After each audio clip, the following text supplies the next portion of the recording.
ماهی غوفران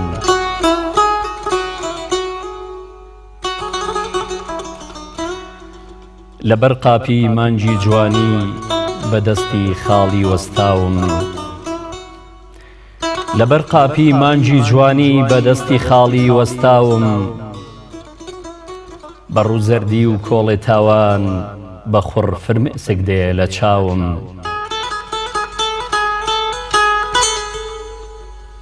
کە دڵ ئاشنا بە تاوانە ڕۆح ئومێدی بە غوفرانە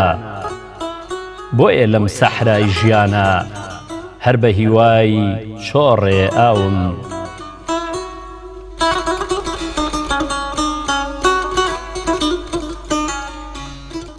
تەمەن ڕۆیی بە ئەسپایی لە کاری پوچ و خۆڕایی بەبێ فیکری ڕۆژی دوایی لە دووی کاروان بەجێ ماوم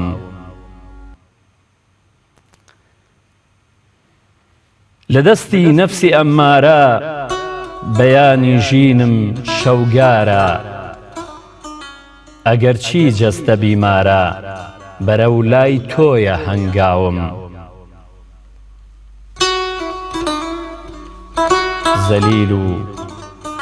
زەلیل و چارە سیاهم نوقمی ناو دەریای گوناهم ئەگەر تۆ نەبیە پەناهم نەوڕەسێکی باڵشکاوم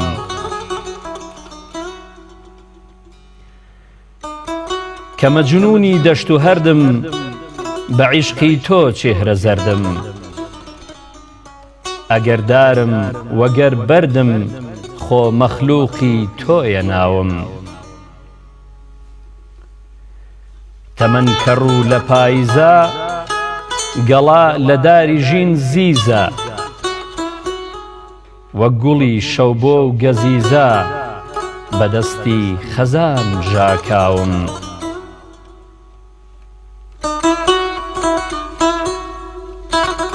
لە شەوی تاری تاوانە لە فەجری ڕوونی چاوانە بەسەر تەڵاشی عیسیانە هەر پێ بە زنجیر و داوم دەبا ڕەحمی تۆ خودایە دەبا ڕەحمی تۆ خودایە بەسەر ئەم بەندە گەدایە ببێت بە سێبەر و سایە تا یەکجاری نەسوتاوم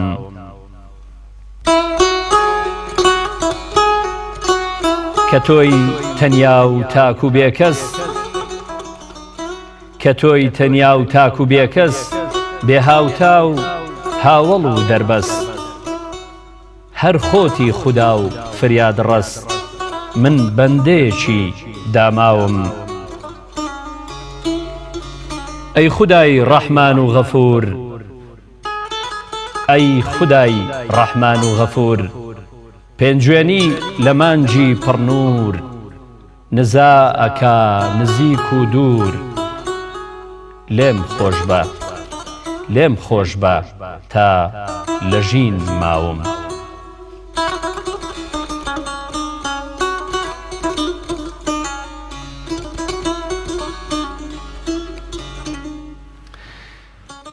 بەناوی خوای بەخشندەی میهرەبان بینەران و بیسەرانی ئازیز و خۆشەویستی پەیام سڵاوێکی جوان ئاراستەی ئێوەی ئازیز و لە دڵا شیرین دەکەین خۆشحاڵین ئەم ئێوارەیەش بە لیقای ئێوەی بەڕێز و خۆشەویست شاد بووینەوە لە بەرنامەی گوڵزاری ڕەمەزان ئازیزان و خۆشەویستانم لە سەرەتایی بەرنامە دەمێ ئەو بە ئێوە بڵێم ئەو مناجاتەی کە پێشکەشی ئێوەی خۆشەویست و بەڕێزم کرد ماهی غوفران هی شاعیری بەڕێز و خۆشەویست کاک نەبەز پێنجوێنی بوو کە بۆ ئەم مانگە نووسیویەتی بەلای منەوە بەڕاستی تام و چێژێکی زۆر جوان لەو مناجاتە ڕوحیەدا هەبوو ئازیزان و خۆشەویستانم ئێستا دەچین بۆ لای بەشی یەکەمی پرۆگرامەکەمان بەرنامەی گوڵزاری ڕەمەزان کە گفتوگۆی ئەمڕۆیە دەچین بۆ لای بەڕێز کاک ڕیاز کاکە مەحموود کە یەکێکە لە هاوکارانی بەڕێزم کاک ڕیاز سڵاو لێبێ توش دەتوانی سڵاو بنێری. زۆر سپاس بۆ جەناب و سڵاویش بۆ هەموو بینەرانی خۆشەویستی کەناڵی ئاسمانی پێیان. کاک ڕیاز نازانم تۆ سەرنج چ بوو هەم لەسەر مناجاتەکە هەم لەسەر خوێندنەوەکەی منیش؟ زۆر بەچێژ بوو، ڕێز و سڵاو و حرمەت و خۆشەویستیم بۆ برای شاعیر و گەنج و جوان نووسمان کاک نەبەست پێنجوێنیە، ینی ئەگەر بەجەستە خۆی لێرە و بێ بەڕاستی بۆ مناجاتە جوانە وەکۆڵێ وجودی هەبوو لە ستۆدیۆکە، خۆی گەورە پاداشتی و خێری باتەوە و هەمیشە بەردەوام بێ و جوان نووس بێ هەمیشە. زۆر باشە کاک ڕیاز، ئێوە بە درێژایی مانگی ڕەمەزانیان ئەو ڕۆژانەی کە ڕۆیشتون لە گفتوگۆدا چەندین تەوەرەتان هەبووە. تەوەرەی ئەمڕۆ گەر ئاماژەیەکی پێ بکەیت تەوەرەی ئەمڕۆمان چێەوە میوانە بەڕێزەکەشمان چەیەکە لەگەڵمانە؟ بەڵێ کاک بەختیان زۆر سپاسی بەڕێز دەکەم. تاعاتۆ عیبادەتی ئەمڕۆژی ڕەمەزانیشت خوای گەورە لێت قبوڵ کە ئینشاءڵڵا. زۆر سپاس لەگەڵ بەڕێزیشتان. خێر و چاکە لە مانگی ڕەمەزاندا وەگەزانی مانگی ڕەمەزان لەگەڵ هەموو تایبەتمەندیەکانی ترا خێر و چاکە و بەخشین سیمایەکی دیاری ئەم مانگەیە. ئێمە هەوڵە دەین لەم ڕوانگەی ئەم مانگەوەیان بوونە باز لە بەخشین و چاکە و دەستگیرۆی هەژاران بکەین لە مانگی پیرۆزی ڕەمەزان لەگەڵ میوانەکەم زۆر بەڕێز دکتۆر ناسح فەتاح کە ئەمڕۆ 3 ڕۆژە وەکۆڵی عەزیەتماندا و لە ستۆدیۆیە ئامادە ئەبێ بۆ ئەوەی وەڵامی پرسیاری ئێمە بداتەوە. زۆر بەخێر بێ. دکتۆر زۆر بەخێر بی. سپاسانەکەم، دوعای خێرم هەیە کە خوای گەورە هەموو لایەک سەرکەوت و سەرفرازکە و بەرنامەی ئێوەش هەر ڕازاوە بێ لەگەڵ شیعرە جوانەکان و خوێندنەوە تاسوق و خۆشەکان و پەیوەنورینەکانی دیکەی تردا. خوای گەورە هەموو لایەکتان هەر سەرکەوتوکە. زۆر باشە. پێغەمبەری خوا صلی الله علیه وسلم دەفەرمێ ئیمانی نییە کەسێک دراوسێکەی برسی بێ و خۆی تێر بێ، واتە بە دەستگیرۆیی و بە خێر و چاکە و بەخشین نەتوانێ ئەو کلێنانەی تەنانەت لە گەدەی ئەو هەژارە دراوسەیە دروست بووە پڕ بکاتەوە. خاتو عایشەی دایکی ئیمانداران ڕەزا و ڕەحمەتی خوا لە خۆی و باوکە بە ڕێزەکەی بێ ئەفەرمێ پێغەمبەری خوا صلی الله علیه وسلم هەمیشە سەخاوەتمەند و بەخشندە و بەخشەر بووە، بەڵام لە مانگی پیرۆزی ڕەمەزاندا بەخشندەیی و دەستگیرۆیی هەژاران لەلایەن پێغەمبەری خوا صلی الله علیه وسلم گەشتۆتە ئەو جولووتکە. خاتو عایشەی دایکی ئیمانداران بەخشندەیی پێغەمبەری خوا صلی الله علیه وسلم وەکو شنەبایەک وەکو شەماڵێک کەوا دار و درەخت و ئینسانەکانی فێنن کردووەتەوە و جوڵەیەکی بە ژیانداوە بەو شنەبایی شوبهاندووە. لە وڵاتی کوردەواریە کە یەکێکە لە وڵاتە زۆر جوانەکانی موسڵمانان کە موسڵمانێتی لە وڵاتی کوردەواریە لە ئاستێکی زۆر بەرز و جواندایە. لە تێگەیشتنێکی کوردانەوە بۆ ئیسلام موسڵمانان هەمیشە زەکات و سەرفیترە و خێر و سەدەقەتەکانیان بە شێوەیەکی گشتی لە ساڵدا خستۆتە مانگی پیرۆزی ڕەمەزانەوە. خێر و بەخشین پردێکی کاریگەری بە یەکگەیاندن و پەیوەستکردنی نێوان هەژار و دەوڵەمەندە بۆ ئەوەی هیچ کاتێ لە یەک دوورە پەرێز نەبن و سەرنجام بە یەک نەناسراو بن. خێر و چاکە و بەخشین گەورەترین هۆکار و وەڵامە بۆ ئەو ستەم و جیاوازیە چینایەتیەی کە وەک دێوێک وەک ئەژدیهایەک بەربۆتە گیانی مرۆڤەکان و ڕۆژ بە ڕۆژ لە یەکتر دوورەکەونەوە. خێر و چاکە گەورەترین ڕوحم و بەزەیی و سۆز لە نێوان مرۆڤەکاندا دەچێنێت. خێر و چاکە بۆ هەژاران وا دەکا کە مرۆڤ هەژارەکان هیچ کاتێک تووشی یەئس و نائومێدی و ڕەشبینی نەبن و سەرنجام لە ناو کۆمەڵگەدا نامەوە ببنەوە. بۆ قسەکردن لەسەر گرنگی و کاریگەری خێر و بەخشین بە شێوەیەکی گشتی لە تەواوی ژیانی موسڵمانان وە خێر و چاکەکردن لە مانگی پیرۆزی ڕەمەزان لەگەڵ میوانەکەم زۆر بەڕێز دکتۆر ناسح فەتاح مامۆستای زانکۆ قسە لەسەر خێر و چاکەکردنەکەین. دکتۆر گیان دووبارە بە خێراتنەوە دەکەم، زۆر سپاس دەکەم. سەرەتا لەو پرسیارەوە دەست پێ بکەم بزانین کە ئێمە باز لە خێر و چاکە و بەخشین و سەدەقەکەین کە ئەم هەموو چەمک و زاراوەیە خێر و بەخشین و چاکەکردن و دەستگیرۆیی و سەدەقەمانە مەبەستمان بڵێن چی؟ مەبەستمانە بڵێن چی؟ وە پێناسەی جەنابەت یان پێناسەی ئیسلامی پیرۆز بۆ خێر و چاکەکردن و بەخشین و سەدەقە چییە؟ بەناوی خوایی بەخشندە و میهرەبان، درود و سەڵات و سەلام و میهرەبانی وەک بارانی لێزمە بۆ سەرگیانی پێغەمبەری خوددا صلی الله علیه وسلم و شوێن کەوتوانی. دیارە ئاینی پیرۆزی ئیسلام دوو بناغەی سەرەکی هەیە کە لە زۆربەی ئاەتەکانی قورئاندا دووپات کراوەتەوە. ئەویش الذین ئامنوا دووهەمیان وعەمیلو الصالحات بەڵێ. واتە ئەو کەسانی کە باوەڕ ئەهێنن دڵ و دەرونی خۆیان دەگەشێنەوە بە ناسینی خوددا کە دروستکاری ئەرز و ئاسمانەکانە و شوێن کاروانی پێغەمبەران دەکەون سەلامی خۆیان لەسەر بێ و دڵ و دەروون و عەقڵ و لۆژیکی خۆیان بەم بیر و باوەڕە جوانە ئەڕازێننەوە لە دەرهاویشتەی ئەم بیر و باوەڕە جوانە لە دەرهاویشتەی ناسینی خواگیان لە دەرەنجامی شوێنکەوتنی پێغەمبەری ئیسلام عەلەیهی السەڵات وەسەلام لە بەروبوومی جێبەجێکردنی فەرمانی قورئان بەروبوومێک یەتە پێشەوە کە پێی دەوتێت عەمیلو الصالحات واتە کردەوەی چاکە. کردەوەی چاکەش لە قورئانی پیرۆزدا دیاری نەکراوە کە کام کردەوەیە چاکە بۆ ئەوەی هەتا ڕۆژی قیامەت هەر شتێک سوود بە مرۆڤایەتی بگەێنێ قازانجی هەبێ بۆ کۆمەلگا بێتە ئاوەدانی خێزان بێتە ساڕێژکردنی برینەکان بێتە پڕکردنەوەی کەلێنەکان بێتە سەرخستن و پشگیری مرۆڤەکان بێتە لابردنی نەهامەتی و نیگەرانیەکان لە عەمەلی ساڵحا جێ ئەبێتەوە هەتا ئوممەتی ئیسلام ئوممەتێکی گەرم و گوڕ بێ لە چاکەکردندا ئوممەتێک بێ وەک شێری مەیدان لە خێر و خێرخوازیدا هەموو کار لەگەڵ ئیمانەکەیە ئەو عەمەلە ساڵحەی هەبێ کە بەڕاستی بەشێکی باشیش لە عەمەلی ساڵح کردەوەی چاکەکاریە واتە کەسێک بین وەکو چرا ڕووناکی ببەخشین بە دەوروبەری خۆمان کەسێک بین کارە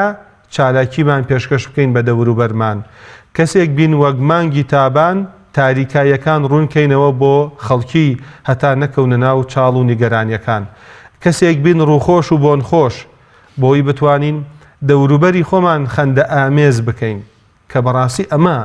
صیفاتی ڕاستەقینەی ئەهلی ئیمانە کە دەتوانین بە عەمەلی ساڵح پێشکەشی بکەین و ناوزەندی بکەین و پێناسی بکەین. بەڵێ مامەستا کاتێکە ئێمە باز لە خێر و چاکە و بەخشینەکەین واتە وەرگرتنی یان بەخشین لەلایەن دەوڵەمەند و هەبوو داراکانەوە بە پێدانی بە نەبوون و فەقیر وەژارەکان. طبعاً هەموو کارێکی خوای گەورە حکمەتێکی تایە بۆ ئەوەی بەندەکان بە تاقیکردنەوە بڕۆن. من سەرەتا پێشەوەی بڕۆین لای پرسیارەکانی تر حکمت لە بوونی بۆ منە هەژار بۆ ئەوەی کە خێر و خێراتی پێ بشێ و پێ بدرێ و لە هەبوونی دەوڵەمەندەکان ئەم جیاوازە ئایا بەرهەمی چییە کە دروست بووە بۆ ئەوەی کە دەوڵەمەندەکانی پێ تاقی بکرێتەوە و هەژارەکانی پێ تێر بکرێت. لە ڕاستیدا یەکێک لە بەروبوومی باوەڕ ئەوەیە کە پێناسەی ڕاستەقینەی پێگەی مرۆڤت بۆ دەکات لە دنیادا کە ئێمە میوانین کە ئێمە لە ناو هۆڵی تاقیکردنەوەداین کە ئێمە هەتایی نامێنینەوە لە دنیادا و هەر یەکێکیش لە ئێمە لەسەر شانەی دنیاین وەک ئەکتەرێک دەورێکمان پێبەخشراوە هەندێکمان مامۆستاین هەندێکمان بەرپرسین هەندێکمان فەراشین هەندێکمان خزمەتگوزارین و خۆشتان ئەزانن هەندێجار لە ناو شانۆکاندا ئەو دەورەی کە فەراش ئەیبینێ زۆر سەنجڕاکێشەترە لەو دەورەی کە پاشایەک دەیبینێ بەو حیوارانەی کە پێشکەشی ئەکا بەو خەندانەی کە ئیخاتە ناودڵی خەڵکی لەبەرەوە کە ئێمە میوانین و ئێمە لە ناو شانۆی دنیادا دەژین هەز دەورێکمان هەبێ گرنگەوەی دەورەکەی خۆمان بە جوانی و بەڕێک و پێکی جێبەجێ بکەین بۆیە مرۆڤ لە نێوان دوو باڵی سەرەکیدایە یا ئەوەیە دەوڵەمەنێکی سوپاسگوزارە یاخود ئەوەیە هەژارێکی ئارامگر و دان بەخۆداگرە و بناغی ژیانیش لەسەر ئەم دوانەوە دەست پێ دەکات چونکە ئەگەر هات و تۆ دەوڵەمەند بیت هەت بێ بنەپرسم یعنی بۆ کوێبێ ئەم زیادەیەی کە هەتە تۆژۆک و خەڵکی مەگەر تەنها یەک گەرود نییە یەک مەعیدەت نییە ئایا ئەگەر زیادە ڕۆی بکەی لە خواردندا تووشی چەندان جۆر نەخۆشی نابی کە لا خواروەکەی داولملوکە هەموو پەنجەکانی قاچت دەزەکان بەژان وەک ئەوەی کە هەمووی مزاهرە بکە هەمووی خۆنیشاندان کە هەمووی ناڕەزایی دەرببڕێ ئەڵێ خاوەنەکەمان بەسە گۆش خواردن بەسە مەعیدەت تێکچوو بەسە دەمارەکان هەمووی تووشی هەڵاوسان بوون تووشی ئیلتیهابات بووی بەم شێوازە ناکرێت ئەبێ شێوازی تر بدۆزی تۆوانێ بۆ ئەوەی کە هەست و سۆزی خۆت دەرببریتە دەرەوانێ بۆیە دەبێ ئەگەر دەوڵەمەند بیت سوپاسگوزار بی ئەگەر هەوت بێ هەت بێت یعنی حەزەکەم پێناسەی دەوڵەمەنیش بەڕاستی هەڵوێستەیەکی لەسەر بکەین چونکە لە لای خەڵکی بە هەڵەت تێگەن زۆرجار تاموچە ژەژیانی خۆیان ناگەن پێناسەی دەوڵەمەنی وەکو لە فەرمودەکە پێغەمبەری خوا فەرمی عەلەیهی السەڵات وەسەلام پێچەوانی دەوڵەمەنی مفلیسە مفلیس کێوتیان من لەیسە لەهو دیرهەم وەلا مال ماڵ و درهەمی نەبێ کاتە لای خەڵکی پێناسەی دەوڵەمەنی ئەوەیە کە پارە و پولی زۆری هەبێ ئەمەش پێناسەیەکی هەڵەیە پێویستە خوێندنەوەی نوێمان هەبێ بۆ دەوڵەمەنی. دەوڵەمەنی واتە لەشساغی، واتە هێز، واتە تەندروستی، واتە سادەژیان، واتە کە پێویستیت بە خەڵکی نەبێ. فرمودەی پێغەمبەری خوا هەیە صلی الله عليه وسلم دەفەرمێ من أصبح آمنا في سربه،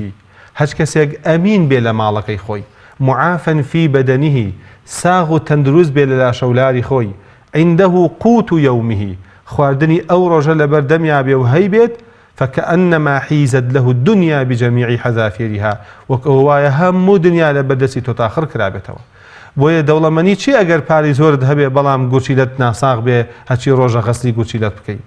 لە تەنگە نەفەست تاو نەبێ هەچی ڕۆژە لە پاڵ دکتۆرا بیت و بەشێک لە عیلاجت بۆ دابنێ. دەوڵەمەنیت بۆ چییە کە سەورشی هەر هەمووی سپی بۆ پیر و پەکەوتە بووی تازە خۆ گەنجت ناکاتەوە ئەو ماڵ و سەروەتە. بۆیە لێرە پێویستە خوێندنەوەی تربان هەبێ بۆ دەوڵەمەنی. ئەبێ گەنجی ئازیز ئەوە نەخەفەت نەخوا کە پارەی نییە. ئەی لاو بزانە کە تۆ هێزت هەیە ئەتوانی کاسبی بکەی، تۆ تەندروستیت هەیە لەش ساغی ئەتوانی جوانەکانی دنیا ببینی، ئەتوانی تام و چێژ بکەی لە دنیادا. بۆیە زۆر جار بینیمە ئەو کەسانەی کە گەنجن هەت جوڵەیەکی کەمیش بێت، ماتۆرسکیلێکی پێیە، عەرەبانەیەکی پێیە، خەندە لە ناو دڵیایەتی لەسەر لێویەتی کارەکە، کاسبیەکە، ڕەنجەکە، ئەوەندە هەیە بینۆشێ، شتێک پێیاکە بیپۆشێ، شوێنێکی تەواضعی هەیە دایپۆشێ، وەکو پاشا ئەژی دایمە خەریکی سەردان و خەندە و خۆشی و پێکەوە بوونە. دەوڵەمەنێتی دەرک کردو ئەزانێ لێکەوە دەست پێەکە. بۆیە بەڕاستی دەبێت بزانین ئێمە لێرەشەوە سەخاوەت دەست پێەکە، لێرەشەوە بەخشندەی دەست پێەکە. بەڕێزان حەزەکەم بزانین ئەگەر هات و لەذەت کە فەلسفەی لەذەیەکێکە لە فەلسفەکان، یعنی مرۆڤ ئەگەڕێ بە شوێن تام و چێژەکان لە دنیادا، بەڵام زۆرێک لە خەڵکی ئەم مەفهومەی لێ تێکچووە. ئەگەڕێ بە شوێن لەذەتی خواردنە،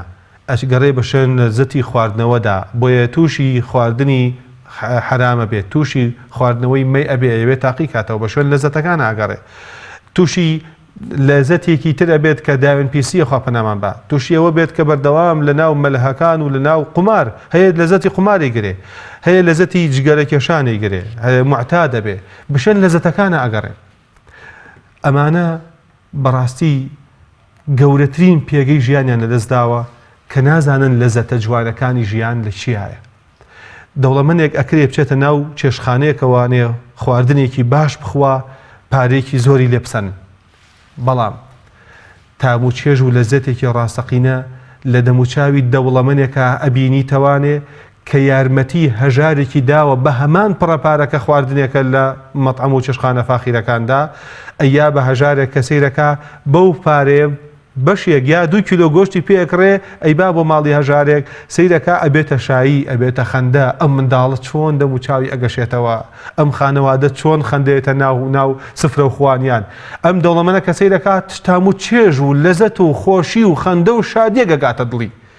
بۆیە فەلسفەی لەذەت تەنها لەوانەیە کە خۆی شتێک بنۆشێ، لەذەت لەوەیە کە دەبینێ خەڵکیش لە خوێندە و خۆشی و شادیایە.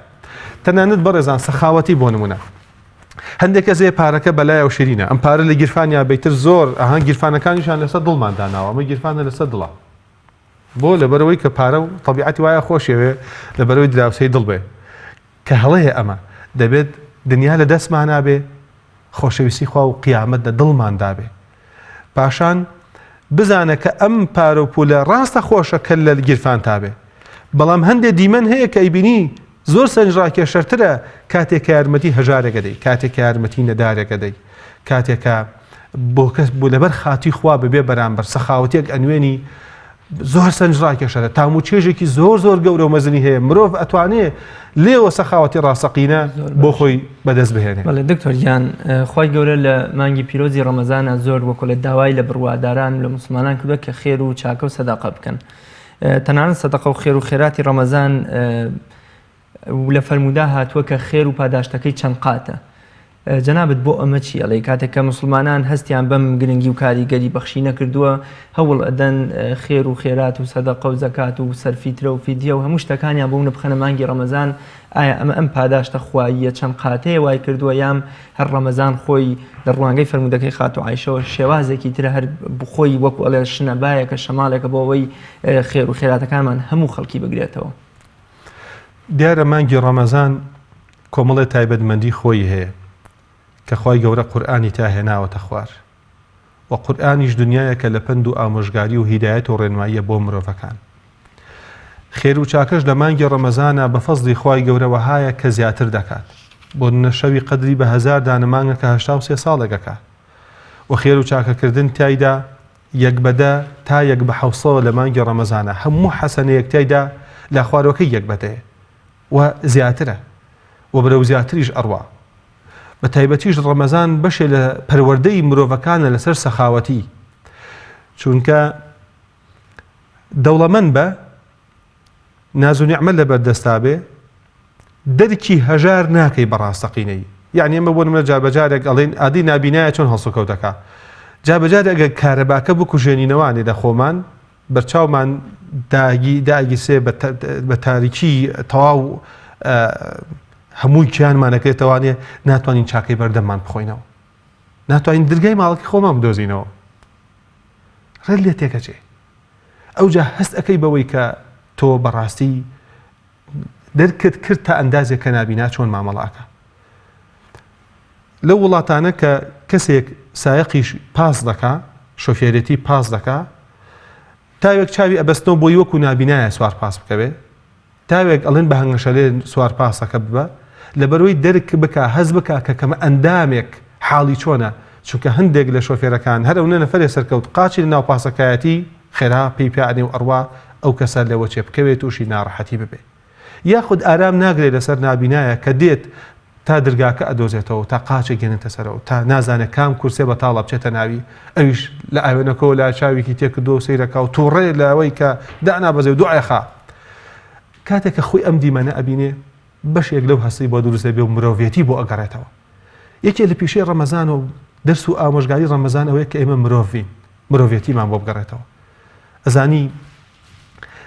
ئەگەر هات و سەرۆکی وڵات بی، ئەگەر هات و دەوڵەمەند بی، ئەگەر تاجر بی، ئەگەر زانابی، ئەگەر گەدابی، هەتا سکت قۆڕەی نێ و برسید نەبێ هەرگیز لە هەست و سۆزی هەژارەکان تێناگەی. کە سەیدنا یوسف عەلەیهی سەلام لە خەزێنەی سەرزەویدا بوو حسابی 7 ساڵی گرانی کردبوو کە تا ئێستا بەداخەوە لا ئێمە حسابی 7 مانگیش ناکەین. 7 ساڵ نەک هەر میسر دەورەوەی بەری میسریشی پاراست، خوا بۆ پاراسی کە ئەوەندە عاقڵ و ژیر بوو بە ڕۆژوو ئەبوو وتان بۆ بە ڕۆژوو ئەبی خۆتەوەم هەموو خەزێنە لە بەردەستۆیە.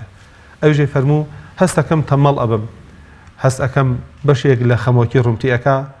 بە ڕۆژوو ئەبم بۆی هەستکەم کە برسیەکان چەند ناڕەحەتن جارێکی تر من دەست پێ بکەمەوانێ بە نیشاط و جۆڵەی خۆم بۆەوەی کە گەروێکی برسی تێر بکەم.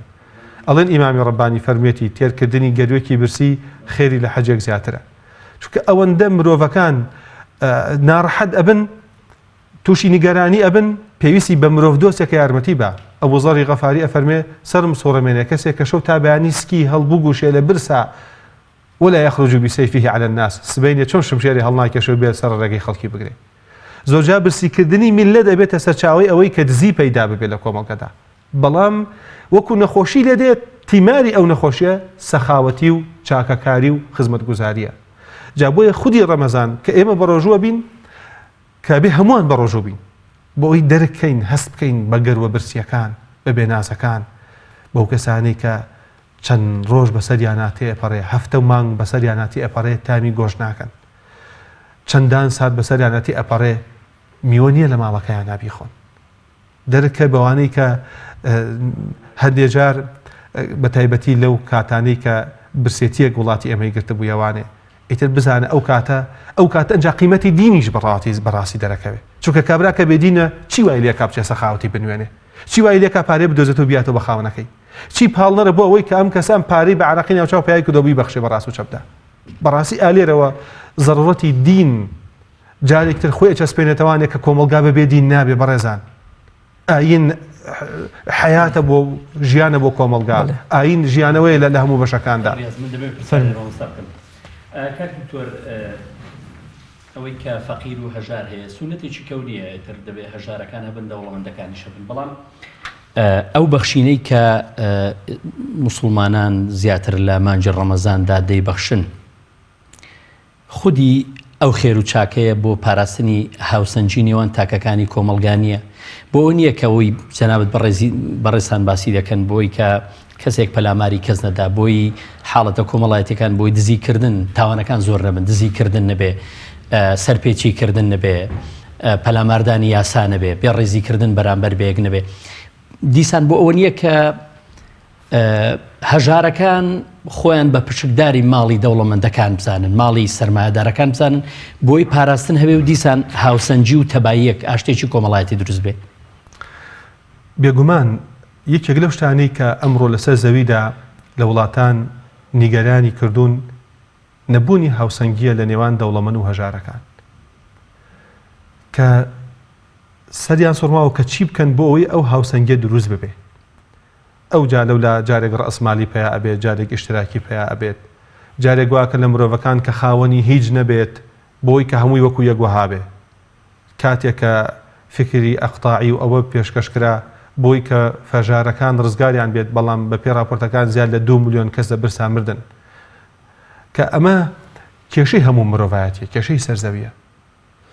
لە وڵاتانە زۆرجار هەژارەکان بەرد ئەگرن بەدەستیەوانێ بۆ شکاندنی شوشەی دوکان و ماڵی دەوڵەمەندەکان بەڵام بۆ لەناو کۆمەڵگەی موسڵماندا ئەو دەسە کە لە وڵاتان بەرزکرایەوە بۆ شکاندنی دەوڵەمەندەکان لەلای ئێمە ئەو دەسە بەرز ئەکرێتەوە بۆ دوعاکردن بۆ دەوڵەمەندەکان ئایا ئەم فکرێ چییە ئەم گۆڕانکاریە گەورەی دروست کردووە کە پێویستە بەڕاستی هەڵوێسەی لە ئاسا بکرێت پێویستە بەرپرسەکان هەڵوێسەی لە ئاسا بکەن پێویستە دەوڵەمەندەکان و خاوەن کۆمپانیاکان هەڵوێسەی لە ئاستا بکەن چۆن هاوسەنگی دروستکردنێک بەڕاستی محەممەد غەزالی دەفەرمێ لە هیچ شوێنەکە زکێکی برسی نییە ئللا زکێکی تر تێر زوڵمی لێ کردووە چونکە خوای گەورە زەوی داناوە بۆ ئێمە وقدر فيها أقواتها خواردەمەنی تیادا ناوە لەناو ئەم زەویە هەمومان دەتوانین سوودی لێ وەربگرین بەس کاتێک کۆمەڵێک کەس هەژارە بن بزانە ئەوە لەم لاوە کەسانێک هەن زەڵمەکەن ماف ئەخۆن خەڵکی زیاو ئەبن مافی خەڵکی ئەخۆن ئەیبەن بۆ خۆیان زیاد لە حەد یانەوێت یعنی لە سنوور بە دەرڕابواردنی خۆیان زیاد بکەن لەسەر حسابی هەژار و نەدار و دەستکورتەکانە نهێنی ئیسلام ئەمەیە بەڕێزان ئەگەر چی بە بڕێکی کەمیش بێ زەکاتێکی داناوە و هەڵی خەڵکی هەڵاوە کە خێر و چاکە و سەدەقە بکات جگە لە زەکات لە شریعەتی ئیسلامە قوربانیکردن هەیە لە جەژنی قورباندا تەنانەت سیر کە لە شریعەتی ئیسلامدا لە مانگی ڕەمەزانە شتێک دانراوە کە پێی دەوتێت زەکاتی فیتر بۆ ئەوەیە کەوا ڕۆژۆکەی خۆمان خاوێن کەینەوە شەوی جەژنیش کە شەوێکی خۆشیە هەموو کەسێک کە نانی هەبێت هی ئێوارەیە هەچ کەسێک نانی ئێوارەی هەبێ بینۆشێ و بەرگی ئێوارە و شەوی جەژنی هەبێ بیپۆشێ ئەبێ سەرفوترە بدە لەبەرچی لەبەرەوەی کەوای لێبێ هەموو کەسێک سەخاوەتی بنوێنێ شریعەتی ئیسلام بەشێ لە مەبدەکانی فێری سەخاوەتی دەکات بە سەرفوترە بە زەکات فێری سەخاوەتی دەکات هەرو نەکەوتی لەسەر خەت زانیت کە بەخشندەیی لێبەخشینە و پێغەمبەری خوا سوێنی خواردووە صلى الله عليه وسلم يعني ما نقص صدقة من مال صدقة وخير كدن لمال كم ناكاتو بلكو نشون ما بيكا حتى وشي زكاة يعني شي يعني نما نشون نما زياد كردن بۆ ئەوەی کە بزانین لێرەوانێ لە فەرزەکان و فێری سونەت دەبین کە نوێژی فەرز فێر بووی فێری نوێژی سونەت ئەبووی کە ڕۆژی فەرز فێر بووی فێری ڕۆژی سونەت دەبی کە حەجەکەت کرد حەزت لە عەمرەکردنە سونەتە کە بەخشندەیی نوان تامو چێژی بەخشندەیی ببینێ لە کاتێکا زەکات ئەدەی چۆن ئەو گەشاوەیە وا دەکات لە دڵت ئیتر تامو چێژی ڕاستەقینە لەو بەخشندەیە بکەیت بۆیە لە شریعەتی ئیسلامدا کاتێکە کۆمەلگایەک دەسەڵاتێک گرنگی ئەدا بە ئاین گرنگی ئەدا بە مزگەوتەکان گرنگی ئەدا بەو خێر و جوانانەی کە بڵاو ئەبێتەوە ئیتر هەوێنی ئاشتی لە وڵاتەیە دروست ئەبێ چونکە دەوڵەمەندەکان لە پاڵ هەژارەکانەوە شان بەشان یەکتر نوێژی جەماعە دەکەن دەرکی ئەکەن هەست ئەکەن بەو بێنازێتی کە هەیە لە ناویاندا هەست ئەکەن بەو نەبوونیەتی کە هەیە لە ناویاندا بۆیە زۆرجا دەستی دەستەڵات ناگاتە هەندێ دەستی لات بەڵام دەوڵەمەندی موسڵمان و باوەڕدار ئەڕوا یارمەتی ئەدا و هاوکاری دەکا و پشتی دەگرێت بەڕاستی ئەمە تاموچێژێکی ڕاستەقینەیە و ئەج و پاداشتێکە سیر کە پێغەمبەری خوا دەفەرمێتی صلی الله عليه وسلم تصدق وأنت صحيح شحيح خێر بکە لە کاتێکا هەتە و نیتە تخشى الفقر ئەترسی هەژار کەویت وتأمل الغنى ئەڵێ وەڵاهی لەوە چێ تۆزێ وەزعیشم باش بێ بەرەو باشتر بڕۆ خێرترین سەدەقە ئەلەو کاتایە چونکە زۆربەی زۆری ئەو ئومەتە لەو نێوەندایە ئەترسی هەژار کەوێ باڵانسی حسابی بەرەو کەمی بڕوا ومێدیشی هەیە باڵانسی حسابی بەرەو باشتر بڕوا وەزعەکەی باشتر بێ لەم نێوەندەیە بەردەوام ببەخشە لەویا باشترین کاتی بەخشینە جگەلەوەش ئەوانەی کە دەوڵەمەنن بەڕاستی ئەمڕۆ دەوڵەمەنێتی لە تاکەکانەوە تا ئەندازێک گوێزراوەتەوە بۆ کۆمپانیاکان چونکە ئەمڕۆ تیجارەتی گشتیە ئێمە لە ڕووی شەرعی شتێکمان هەیە ئەڵێن فتوای تاگ نەما یەکێک بۆ خۆی دەستکا بە فتوادان وەرن 5-6 مامۆستا 50-60 زانا کۆ ببنەوە ڕاتان چێ لەسەر ئەم بابەتە بۆی بگەنە ئامانجێک و یەکتر دەوڵەمەند کەن بە یەکتری ئەمڕۆ بواری تیجاری ژوای لێ هاتووە زۆربەی ئیشەکان بە پشک ئەکرێ بە کۆمپانیاکان ئەکرێ کۆمپانیا هەیە 500 ماڵەکاتەوانێ لایەکی تر 1000 ماڵەکاتەوە لایەکی تر 1500 شوێنی نیشتەجێ کاتەوە لە کاتێکا مرۆڤێک ناتوانێت ئەم هەموو بکات کەواتە کۆمپانیاکان ئێوە ئەرکی سەرشانتانە کە بەشێک لە خێر و خێرات ئەنجام بدەن و ئەو پارەی کە کۆبەوە جا طبیعەتی شەریکەتیش وایە بۆ من 2 ملیۆنم هەیە تۆش 2 ملیۆنت هەیە ئەمیش 1 ملیۆنی هەیە کە بووین بە شەریک ماڵەکەمان نەبێ بە 5 ملیۆن ساڵی بەسەر هاتەوە بێ زەکاتی دەبدەین لە کاتێکا تۆ تەنها بوویتایە من تەنها بوومایە ئەو تەنها بووایە زەکاتمان لێ ناکەو بەڵام ماڵەکە کۆبۆ خڕبۆ زۆر بوو زەکاتی لێ ئەکەوێ بۆیە ئەبێ ئەو کۆمپانیایانە بەڕاستی بیر لەوەکەنەوە کە شێوازی سەخاوەتی و نواندنی سەخاوەتی بۆ فەقیر و بۆ هەژار ئەمە زۆر گرنگە لابردنی هەژار لە ناو کۆمەڵگادا گەورەترین ئامانجە کە ئیسلام گرنگی پێداوە کە ئەبێت دەوڵەمەنەکان گرنگی پێ بدەن چونکە کاتێک دەوڵەمەند بە ئیسراحەت پارۆکە یەخوا هەم لە ڕووی وجدانیەوە من یەک دنیا یەک سینی گۆشت و جوان ڕازاوە و مقابلاتی جوان و لەم سەر خواردەمەنیت بۆ ئەڕازێنمانێ بەڵام لە شوێنێکا دادەنێم هەمووی پەراسوەکانیان دیار بێ وەکو شوێنێکی وەکو سۆماڵ یا وەکو هەندێک لە منطقەی لە خۆمان کە زۆر هەژارن لەناو ئەوانە ئەم هەموو مناڵە هەژارە سیر دەکا ئایا زەحمەت دەبێت ئەو خواردنت بۆ دەخورێ دڵنیام کە بۆت ناخورێ چونکە خاوەنی وجدانی چونکە تۆ ناخی تۆ بەشێ لە پاکێتی تایە پرسیار لە خۆ دەکا کەوابوو دەوڵەمەند کاتێک ئەتوانێت بە ئیسراحەت نانەخۆشەکەی لە ماڵەوە بخوا کە مافی شەرعی ئەو ماڵکەی کە هەیەی دەری کردبێ و یابێتی بە هەژار و چەند هەژارێکی تێر کردبێ و بەدەم چەند نەدارێکەوە ببێ ئەو جا ئەتوانێت تام و چێش بکە و یەکێکە لە بەربوومەکانی ڕۆژی ڕەمەزان بەڕاستی دکتۆر گیان کاتێکە دەوڵەمەند ئەبەخشێ بە هەژار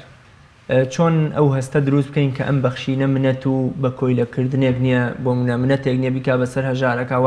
وا لەم هەژارە بکە کە بیکاتە بۆ منە کۆیلەی خۆی بۆ نمونە بەخشین و چاکە و سەدەقا هەر فەرزێکە یان بۆ منە ئەرکێکە لەسەر موسڵمانی دەوڵەمەندان راوە کە بەدەم برا هەژارەکەیەوە بێ بۆ منە کاک ئەحمەدی موفتیزادە بە ڕەحمەت بێ فەرمێ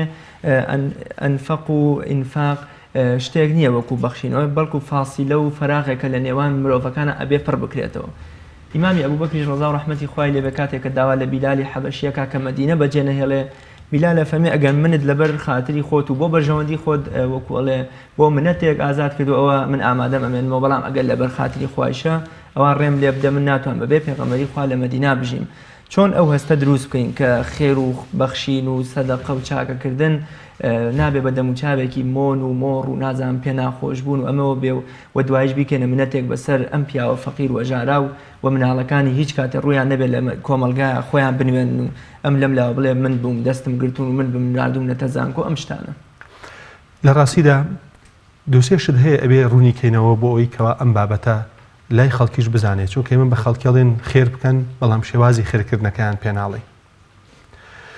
بەر لە هەر شتێک ئەبێ بزانین سەخاوەتی نواندن کە بەخشندەیە کە بەخشینە ئەم سەخاوەتی نواندنە پێویست ناکە منەتکەین بەسەر کەسا چونکە دەرمانی دەردی دڵی خۆمانە ئەو کەسەی کە ئەبەخشێ بەشێ لە نەخۆشیە دەرونەکانی لەسەر لە ئاچێ بەشێ لە گرفتەکانی لە ناو دڵیا چارەسەر ئەبێ بەشێ لە ئاواتەکانی ویژدانی دێتە دێ وەڵامدانەوەی ئەو ئیمان و بڕوایەیە کە هەیەتی لەبەر ئەوە يعني حتى خوای گەورە فەرمێت الذين يؤتون ما آتوا وقلوبهم وجلة ئەوانەی کە ئەبەخشن و هێشتا دڵ لەرزەیانە ئەمانە ترسن خوا وەصفی باوەڕداران کە ئەوەی کە ئەبەخشێ ئەویانە ترسێ ئەویانە دڵە لەرەی تێکەوتووە ئەترسن لەوەی کە لیان قبوڵ نەبێ ئەترسن لەوەی کەوا شتێکیان کردبێ شتێکیان نیشان دابێ کە شیا و گونجاو نەبوو بێ ئەم پەروەردە ئیمانیەیە کەوا دەکات لە مرۆڤ بەم جوانێتی و پاکێتیە بەم دڵە سەخاوەتیە بڕوە ئەم کارە ئەنجام بدە بۆیە بێ دەوڵەمەند بوا بزانێ کە هەندێک پاکێتی و جوانێتی دڵ و دەروون و عەقڵ و لۆژیکی مرۆڤ هەیە ناکەوێتە دەر ناکەوێتە گەڕ هەتا سەخاوەتی نەنوێنی کەی سەخاوەتی دنوان، کەی پاکێتی و چاکێتی دنوان، کەی دەستی زێڕینت وەشان، کەی هەڵوێستەی گەوهەرینت دنوان، کەی یارمەتی هەژار و نەدارەکانت خستە بەرچاوی خۆیان، کەی لە کەلێنی ژیان ڕزگارت کردن، کەی زامەکانی ئەوانت لابرد، کەی ژانەکانت لە کۆڵ وەرگرتن، ئەوجا بزانە بەشێک لە گەورەی ڕوئەکاتە دڵ و دەروون، بەشێک لە پاکێتی ڕوئەکاتە دەروون، بەشێک لە ساغێتی ڕوئەکاتە دەروون، ئەوجا ئەڵێن دەروونێکی دروست و تەندروست هەیە. خاڵی دووهەم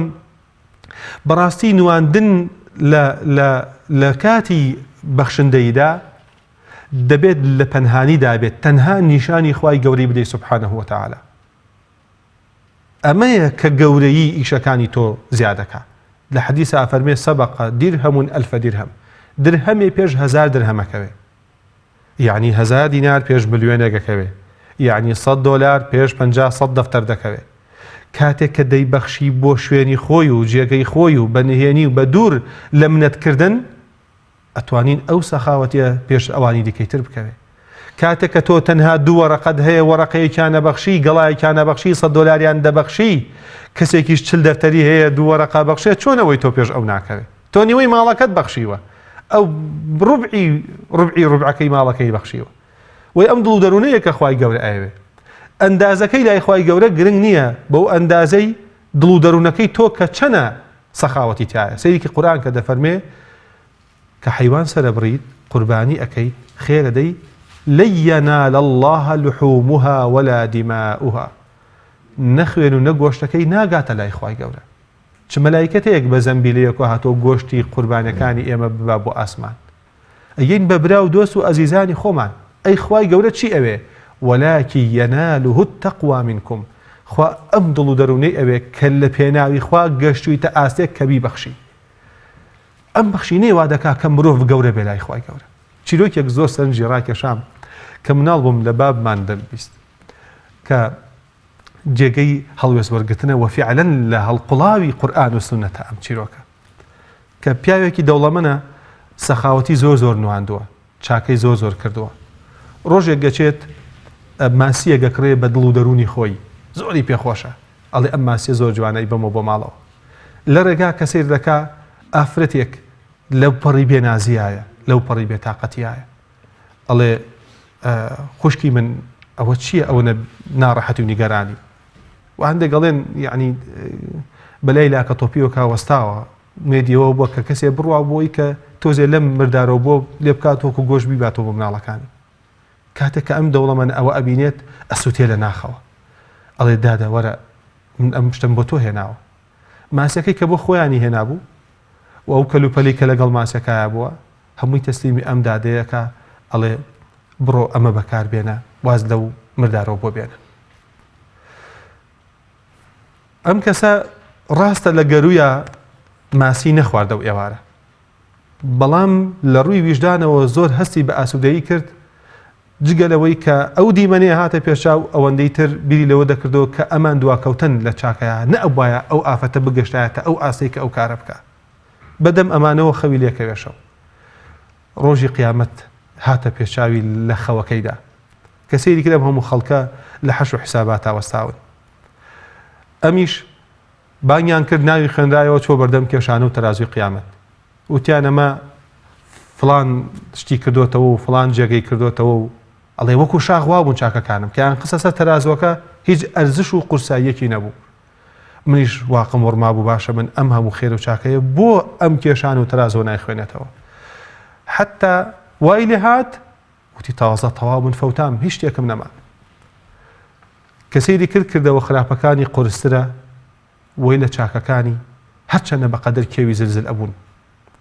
ئەم مەیوز بوو تر سەری داخست و هەنیسکی گریان زۆری بۆ هێنا، فرمێسکە هاتە خوارە بە چاویە. یەکێک هاواری کرد بۆسن هێشتا حسابەکەی کۆتایی نەهاتۆ و دا نەخراوە، یەک شتی تیاماوە بۆی بێنن، ماسیەکەی بۆ بێنن بابی خەنە سەری. دڵی خۆیاوتی من ئەم هەموو خێرەم کردووە هیچ حسابێکی نییە، ئەبێ ماس چییە چی ئەرزشی هەبێ ئەو نیتە دەستی کرد بە گریان. بەڵام کاتێک کە ماسەکەیان خسە سەر تەرازوەکە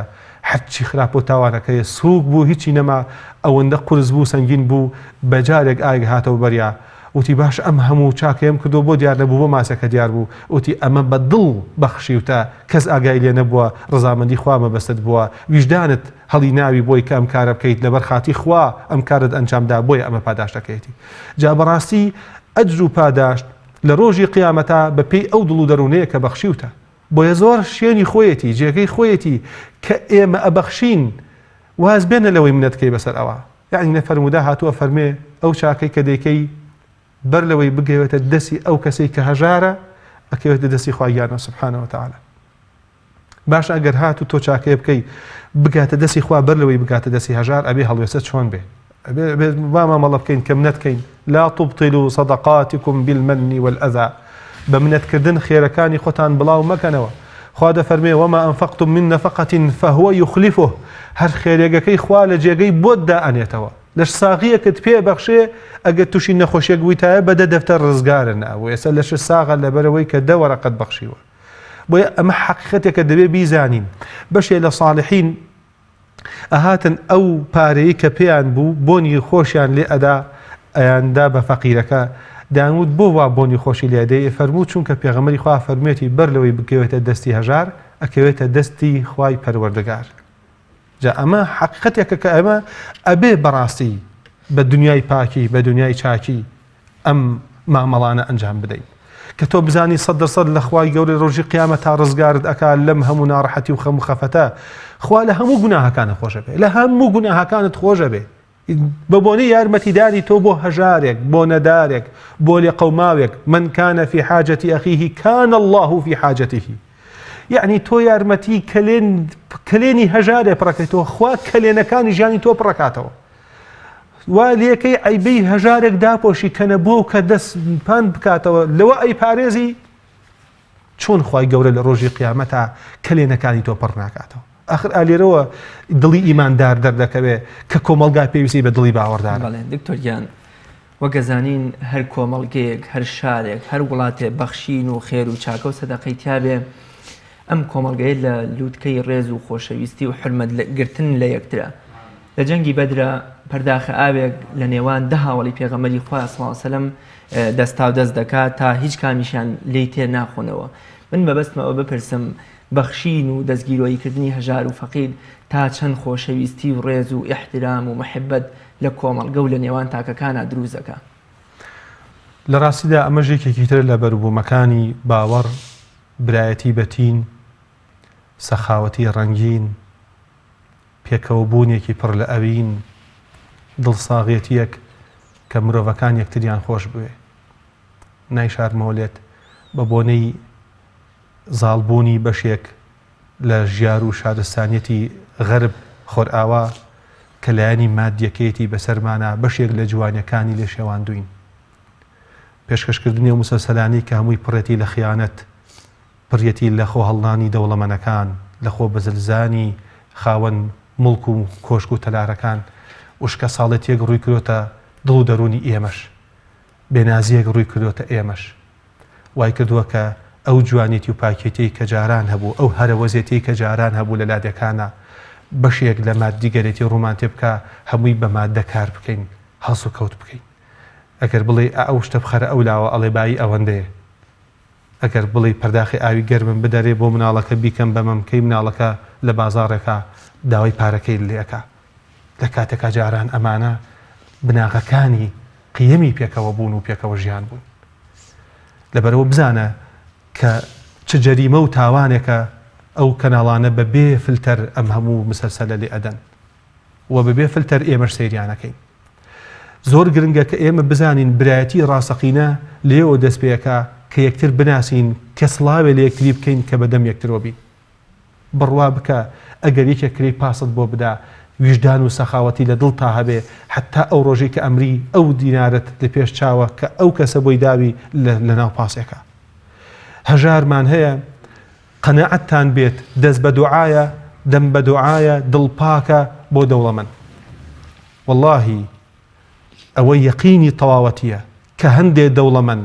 دەوڵەمەندێتێکیان ماوەتەوە پارە و سەروەتەکەیان ماوەتەوە ئەتوانن سوێن بخۆن بە بۆنەی دوعای هەژارەوەی بە بۆنەی نزاو پاڕانەوە و لاڵانەوەی کەسێکی نەدارە کەسێکی لێقەوماوە ئەخ دڵخۆشکردنی مرۆڤەکان زۆر زۆر گەورەیە ئەگاتەوە ئاسەی کە خوای گەورە لە ڕۆژی قیامەتا بفەرمێ من لە هەموو گوناهەکانی تۆ خۆش بوو. پێغەمبەری خوا فەرمی عەلەیهی سەڵات وسەلام عوسمانی کوڕی عەفان کە بیرێکی کڕی ئاوی کڕی بۆ خەڵکی بۆ موسڵمانان ئەبایە ئاویان بکڕیایە ئاوەکەژی کەسێکی جوولەکە بوو فەرمووی کێی کڕێ ئەو بیرەی کڕی عوسمانی کوڕی عەفان لە جێیشا کە ڕۆن بۆ جێیشی عوسرە پارەیان پێ نەبوو کابرا هاتووەی گوی پێڵی خوا وەڵڵاهی من دێم حەزەکەم بێم لەگەڵتانە لە خزمەتە غەزا بکەم بەس پێڵاویش نییە بیکە پێم شمشێرێک نییە بیگرم بەدەستم جامگاتە ئەسپ حوشترێک عوسمانی کوڕی عەفان چی ماڵی هەبوو هەمووی بەخشی دای بۆ ئەوەی پێغەمبەری خوا فەرمی ما ضر ما عمل عوسمان بعده هیچ شتێک زەرە لە عوسمان نادا دوای ئەم چاکە و خێرخوازی کە کردی مادام ئەم خێرەی کرد خوا هەر لە هەموو گوناهەکانی خۆش بووە ئەهلی بەهەشتی حتا هەندێک کەس پێغەمبەری خوا صلی الله عليه وسلم لە دنیادا بوون هێشتا گۆشت و خوێنن هێشتا لەناو ماڵ و خێزانان مژدەی بەهەشتی پێدان لەبەرەوەی سەخاوەت بوون صلی الله عليه وسلم. بەڵێ دکتۆر گیان خاتو عایشەی دایکمان کچی سەیدنا ئەبوبەکری سیدیق ڕەزا و ڕەحمەتی خوای لێبێ بە ملیارە هاجار ئەفەرمێ بەخشندەی پێغەمبەری خوا صلی الله عليه وسلم لە مانگی ڕەمەزاندا وەکو شنەبایەک وەکو شەماڵێکی فێنک کە مای ئارامیە بۆ جەستە و بۆ گیاندار و بۆ درەخت وە مشتێ هەژار و فەقیری ئەگرتەوە وەکوڵێ سەرانسەری وڵاتی ئەگرتەوە با ئێمە واز لە حەوت هەشت چینەکەی زەکات بێنین ئەم شنەبا و شەماڵی بەخشندەیە کێ ئەگرێتەوە بە کێ ڕەوایە بۆ من ئەم خێر و پاداشتە ببەخشێ. سەحابەکان ڕەزا و ڕەحمەتی خوایان لێبێ زۆر سەخاوەت بوون کە پێغەمبەری خوا عەلەیهی الصلاة والسلام دەیفەرموو ئادەی بە خێرێ بکەین ئەفەرمێ هەبوو مشتێ خورمایە هێنا ئەزیزەکانی من ئەگەر ئێستا بڵین خەڵکی وەرە با خێرکەین ڕوومان نایە 1000 دینار دابنی بێنە پێشاوی خۆ لەو کاتەیە مشتێ خورمایی داناوە ئەوەندەی هەبوو هێناوێتی بۆیە پێغەمبەری خوای فەرموو عەلەیهی الصلاة والسلام ئاگاتان لە سەحابەکان بێت ئەدەبتان جوان بێت لەگەڵیانە والذي نفسي بيده لو أنفق أحدكم مثل أحد ذهبا أجر بأندازي كيوي أحد آلتون ببخشن ما بلغ ذروة أحدهم ولا نصيفه بأندازي نيوم بشتي أوان ناقريته شوك أوان أوي هبوي أن بخشي أو دنيا باكي أوان نسخاوتي بيغمري خواه وليان كتبوا عليه الصلاة والسلام جبريل كان هنا وبيغمري خواه عليه الصلاة والسلام زۆر جوان بوو کە پێغەمبەری خوا پۆشی یەکێک لاوە فەرمووی ئەی پێغەمبەری خواوە زۆر جوانن لێ دێەوە سەحابەکان پیرۆزبانیان لە پێغەمبەری خوا کرد عەلەیهی الصلاة والسلام یەکێک لەو هەژارانەی کە لەو دەوروبەرا بوون فەرمووی ئەی پێغەمبەری خوا ئەو جبەیە نادەی بە من بیپۆشم پێغەمبەری خوا صلی الله علیه وسلم هێشتا پیرۆزباییەکانی لێ تەواو نەبوو هێشتا سەحابەکان لە دەوروبەریدا کە پیرۆزباییان لێ کرد هێشتا دەمیان تەواو کۆتایی پێ نەهاتبوو سوک جبەکەی داکەند و دای بە ئەو هەژارەی کە داوای لێکرده بوو دواتر هەندێک هاتنە ئەم لاوە پیان وت ماڵ ئاوا خۆ پێغەمبەری خوش صلی الله علیه وسلم هەر وەکو ئێمە ئەنۆشێ و ئەپۆشێ دەلێی گەڕایتای با 2 ڕۆژ لەبەری یا بواە با 2 ڕۆژ پێغەمبەری خوا پێی بسۆڕایەتەوە ئەم سەحابەی فەرمووی وا گومان ئەبن کە من لەبەری ئەەکەم بۆی پێی بسۆڕێمەوە ئەم جبەیە لاشەی پێغەمبەری خوای بینیوە صلی الله علیه وسلم ومێ دەکەم کە بە کفن بکرێتە بەرم واللهی بۆ ئەومەوێ کە مردم بکرێتە کفنی من پێغەمبەری خوا عەلەیهی سەلام دنیایەک بۆ لە سەخاوەت کە کابرایەک هاتە لای فەرمووی ئەی پێغەمبەری خوا نیمانە پێغەمبەری خوا فەرمووی ئەو مەڕووماڵاتە بەرە بۆ خۆت گەڕایە بۆ قەومەکەی فەرمووی والله يعطي عطاء لا يخشى الفقر أبدا ئەوە زاتێکە سەخاوەتیە گەنوێنێک کە لە ژیانیان لە فەقیری ناترسێ چونکە نهێنی دەوڵەمەندەکان ترسانیانە لە هەژارکەوتن نهێنی دەسەڵاتداران ترسانیانە لە دابڕانیان لە کورسیەکەیان بەڵام ئەگەر ئەوان دادوەری و سەخاوەتی بنوێنن خوای گەورە خۆی پێشکەشیانەکە يؤتي الملك من يشاء خوای گەورە خۆی سبحانه وتعالى ئەیبەخشێ لەبەر ئەمە دنیای سەخاوەتی أخلاقي بيغمري خواه عليه الصلاة والسلام كان رسول الله أجود الناس وأجود ما يكون في رمضان جاءك رمضان هاو بيغمري خواه عليه الصلاة والسلام سخاوتي أنواع حتى جار نيوجي كرت بيغمري خواه صلى الله عليه وسلم عادتي وابو كصلاة أداء واني بيغمري خواه عليه أفضل الصلاة والسلام رؤيا كرد لراسي خلقي و قصيك شتيكي هبوا يبو خلقي ديكر بلام أو رجبة بلا هستا ورويشت هاتەوە وتیان ئەی پێغەمبەری خوا زۆر بە پەلە ڕۆیشی لە مزگەوت فەرمووی وەڵاهی پارچەی ئاڵتونی خێری خەڵکی لەلام بوو پێم ناخۆش بوو لە ماڵەکەما بمێنێتەوە نەگاتە دەستی خاوەنەکەی لەبەر ئەوە ڕام کرد بۆەوەی کەوا بگەێنمە دەست خاوەنەکەی. دکتۆریان کاتی بەرنامەکەم کاک بەختیار لێ ئاگیچی نەماوە بەڵام کۆتا پرسیان ئەگە بە کورتە لە ئێستایا قەیرانێک کە بەدەستی سەرمایەدارە زەبەلاحە چاوچنۆکە بۆ کۆڵێ بێڕەحمەکان بەرۆکی تەواوی خەڵکی کوردستانی کە بەڵام ئەلحەمدوللا لەگەڵەوەشدا هەر دەستگیرۆی هەژار و بەدەمەوە چوونی هەژار هێشتا هەر لە ناو موسڵمانان ئەماوە چۆن ئەم قەیرانەوە لێ بکەین کە نەهێڵین زیاتر بە ڕووی هەژار و فەقیرەکانەوە دەربکەوێ و ینی زیاتر تووشی ناوەمێدی و ڕەشببینی و یەئس و کەئابە ببن. زۆر بە کورتە سپاس دەکەم. زۆر بە کورتی لە تاریکاییە قەدری ڕووناکی دەردەکەوێت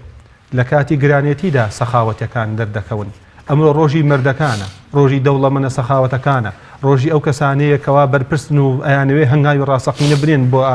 دابردنی ئازاری خەڵکی و زامی خەڵکی و ژانی خەڵکی. ئەمڕۆ ڕۆژی ئەوەی دەرکەوتنی گەورەی و کە مرۆڤەکانە ئەو کەسەی کە دوکانداریت نرخی خێری کەم کە لەسەر کەزانیت هەژارە کەزانیت بنەماڵی شەهیدە کەزانیت کەسێکی بێنازە هەوڵ بە خێرەکەی زیاتردا ببەزێنە ئەتوانین هەمومان شۆن دەستی خۆمان دیاریکەین. بەرپرسەکان کاتی خۆیەتی کە مانگی ڕەمەزان بکەنە دەستپێکێ بۆ ئاشتەوایی سیاسی بۆ ئاشتەوایی ڕامیاری خۆیان بۆ برایەتی نێوان خۆیان بۆ ئاشتەوایی نێوان ئەوان و میلەت چون کێسە هەمووی میلەت ڕەنجاوە دڵی میلەت هەمووی بەلایەکی ترا ڕۆیشتووە پێویستی بە ئاشتەوایی گەل هەیە لەگەڵ بەرپرسەکان و دەسەڵاتدا. ئەمڕۆ فرسەتێکی گەورەیە کە ئەو کارە ئەنجام بدرێ چونکە بەڕاستی ئەوانەی کە ڕەحم و سۆزیان هەیە ئەوانن کە خی گەورە ڕەحمیان پێ دەکات. تەنیان زۆر سپاس دەکەم کاک بەختیار. زۆر سپاس کاکتۆر سپاس بۆ تۆ دەستخۆش کاک ڕاست. بەڵە بەڕێزان و خۆشەویستان بەشی یەکەمی بەرنامەی گوڵزاری ڕەمەزانمان پێشکەش بە ئێوەی خۆشەویست و ئازیز کرد دوای ناوبڕێک دێینەوە خزمەتان.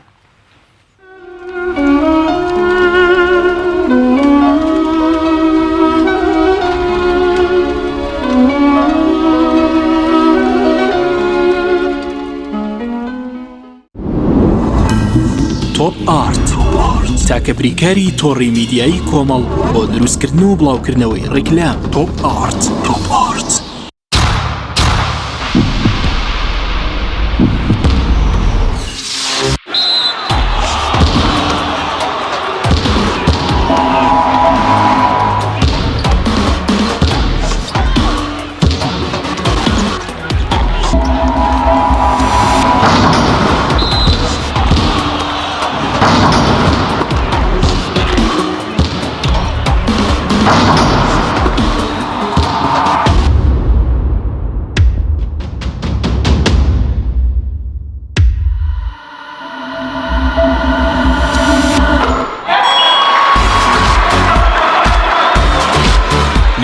سەرکەوتنە گەورەیە تەنها شیری وشکی ئاڵتونسای تەمێکی ڕاستەقینە و 100 لە 100 سروشتی نۆشی کەو هەمیشە بە بەهێزی بمێنەرەوە. کۆمپانیای دنیا دیکۆر. کۆمپانیای دنیا دیکۆر ئامادەیە بۆ دانانی دیکۆراتی ماڵ و شوێنە گشتی و حکومیەکان. کۆمپانیای دنیا دیکۆر هەڵدەستێت بە دروستکردن و دانانی کەوانتەر و ژووری نووسن و ئۆفیسی گەشت و گوزار و جبسم بۆردی مەغریبی و کاغەزی دیواری ئیتاڵی و تەختەی ئەرزی تورکی و ئەڵمانی و جیاکردنەوەی هۆڵ بە SDF و MDF و داری سروشتی. کۆمپانیای دنیا دیکۆر دنیایەک بۆ دیکۆراتەکانتان. ناونیشان سلێمانی فەرعی یەکەم شەقامی بازنەی مەلیک مەحموود بەرامبەر پارکی مەلیک مەحموود. فەرعی دووەم شەقامی بازنەی مەلیک مەحموود بەرامبەر سۆپەرمارکێتی ئاڵتون. فەرعی سێیەم ناوچەی پیشەسازی یەک بەرامبەر تاقیگەی بیناسازی. کۆمپانیای دنیا دیکۆر. کارگەی برنجی ئاڵدان یەکەمین کارگەی برنج لە کوردستان. کارگەی برنجی ئاڵدان لە تەڵتوک برنجی دەنکڕی کوردی ئاسا بەرهەم دێنێت لە تام و چێژدا هاوتایە بە برنجی خۆمان. ئەم کارگەیە گومانەکان ئەڕەوێنێتەوە و برنجێکی تەندروست لە تەڵتوک ئەخاتە نێو بازاڕەکانی کوردستان. برنجێک ڕەنگشوشەی و سروشتی بەرهەمهێنراو لە کوردستان بۆ تەندروستیەکی باش و باشتر. کارگەی برنجی ئاڵدان لە تەڵتوک برنجی ئاڵدانی بەرەمێنە. برنجی ئاڵدان ژەمێکی تەندروست بۆ هەمووان.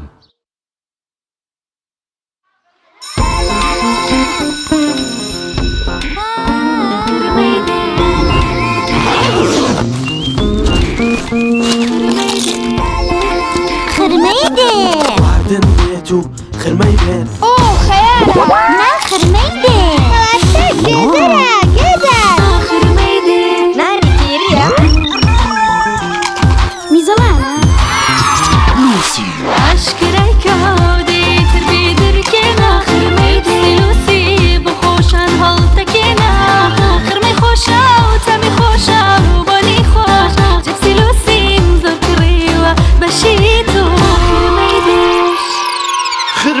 سیروسی لامینەت و تەختەی ئەرزی تورکی AGT باشترین تەختەی ئەرزی تورکیا با بارزترین کوالیتی دروستکراوە پێکاتوە لە چەند مواسەفاتێکی بەرز ئەستوورەکەی 8 ملم و 10 ملم حاشیەکەی لە ڕەنگی خۆیەتی ناونیشان سلێمانی شقامی باسنەی مەلیک محمود بەرامبەر بەنزیخانەی بینایی پەیوەندی بکەن بەم ژمارانەوە 0 955 76 50 0 955 76 60 تۆپ ئارت تاکە بریکاری تۆڕی میدیایی کۆمەڵ بۆ دروستکردن و بڵاوکردنەوەی ڕیکلام تۆپ ئارت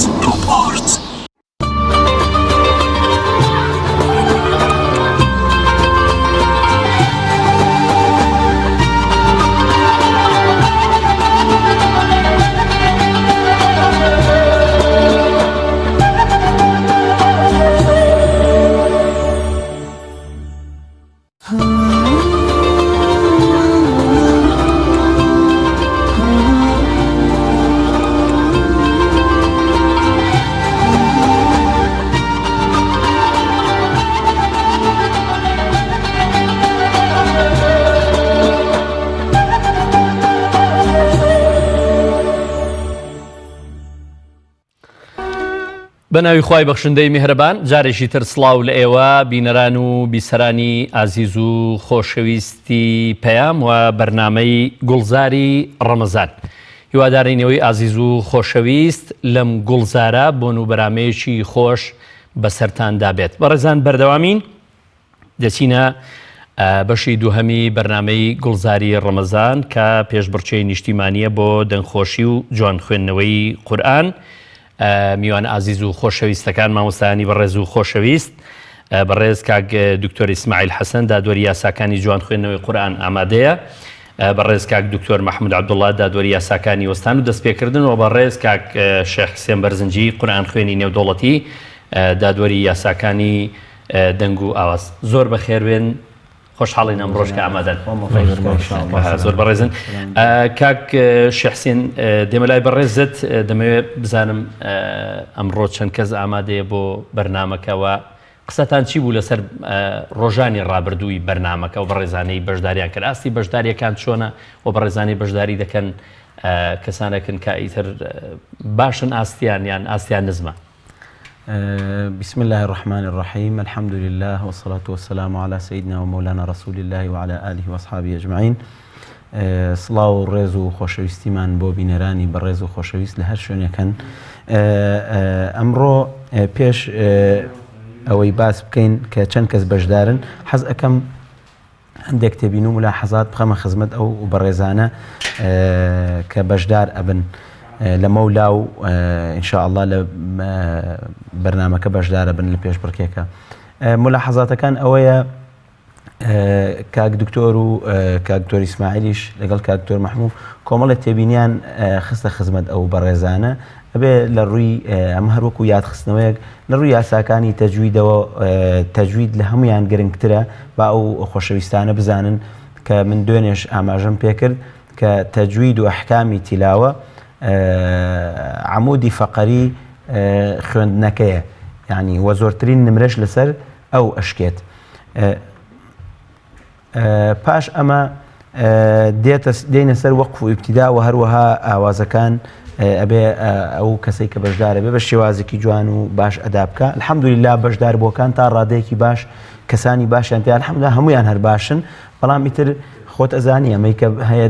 خوای گەورە دەنگێکی خۆشی پێت بەخشیوە توانێت بە شێوەیەکی جوانتر ئەدای بکە وەک لە یەکێکی تر ئاستەکان جیاوازن بەڵێ ئەمڕۆ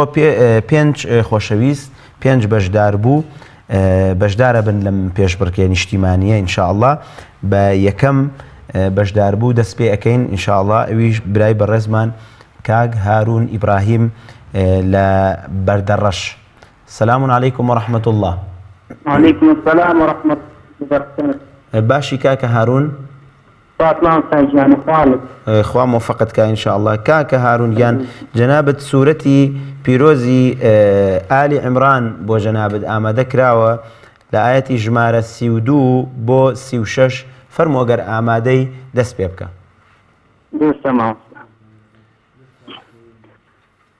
أعوذ بالله من الشيطان الرجيم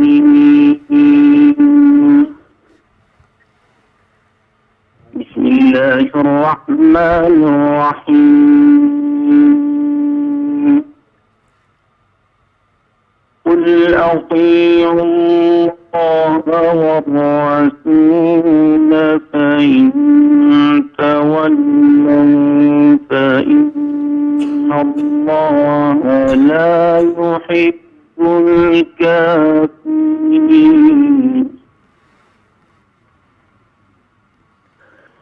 إن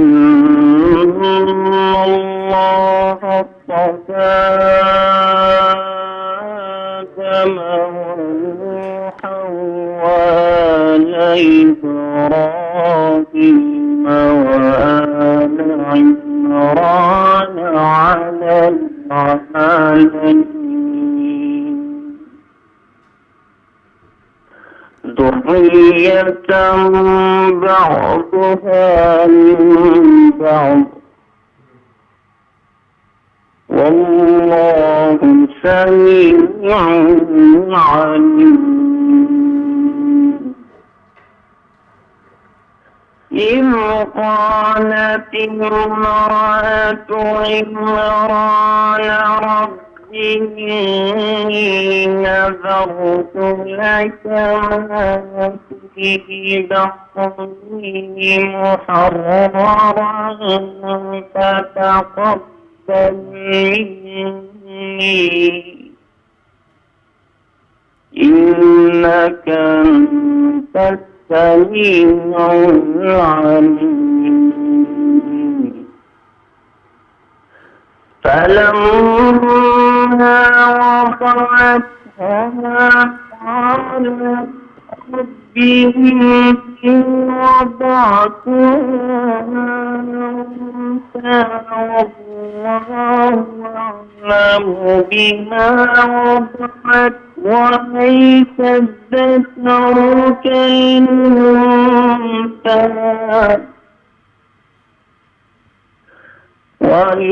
وإني سميتها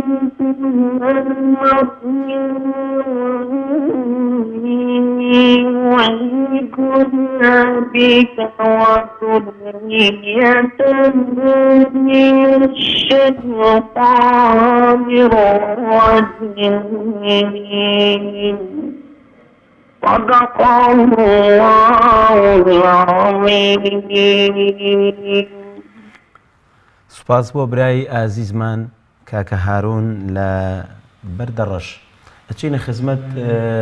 برای بەڕێزمان کاک دکتۆر ئیسماعیل دادوەری ئەحکامی تیلاوە و تەجوید. فەرموو کاک دکتۆر گیان بۆ تێبینیەکانت. الحمد لله والصلاة والسلام على رسول الله. بەسی خۆش بێ کاکە هارون. چەنە سەوتەکە بەرز و نزمی پشڕانی تیا بۆ ڕاستی ئێمەش تەنها دادوەری لەسەر ئەوواکەین کە گوێمان تێوەی بووە. چەند تێبینێکی بەسیط ئەخینە عەرزی خزمەتی جەنابیان. تێبینیەکان ڕەنگ بێ زۆر بن بەڵام ئەوەی کە زۆر زەقە و بەڕوونی دەرەکەوت ئەوەیە ئاگداری چی بێت میقداری زەمەنی غونەکان کە تو کاتێک نونێکی مشەددمان هەیە بنمونە فإن الله لا يحب الكافرين پێویست ناکا بڵێ فإن تولوا فإن الله لا يحب الكافرين ئەمە هەڵێ چۆن هەڵێ فإن تولوا ئەبێ بژڵێ چی فإن الله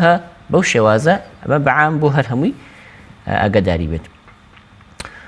لە ئاەتی سیوسەیە إن الله اصطفى ئەگەر ئاگداری نەبیت نونە مشەددەکە مفەخەم ئەکرێت لەبەری لە دوای خۆی لامێکی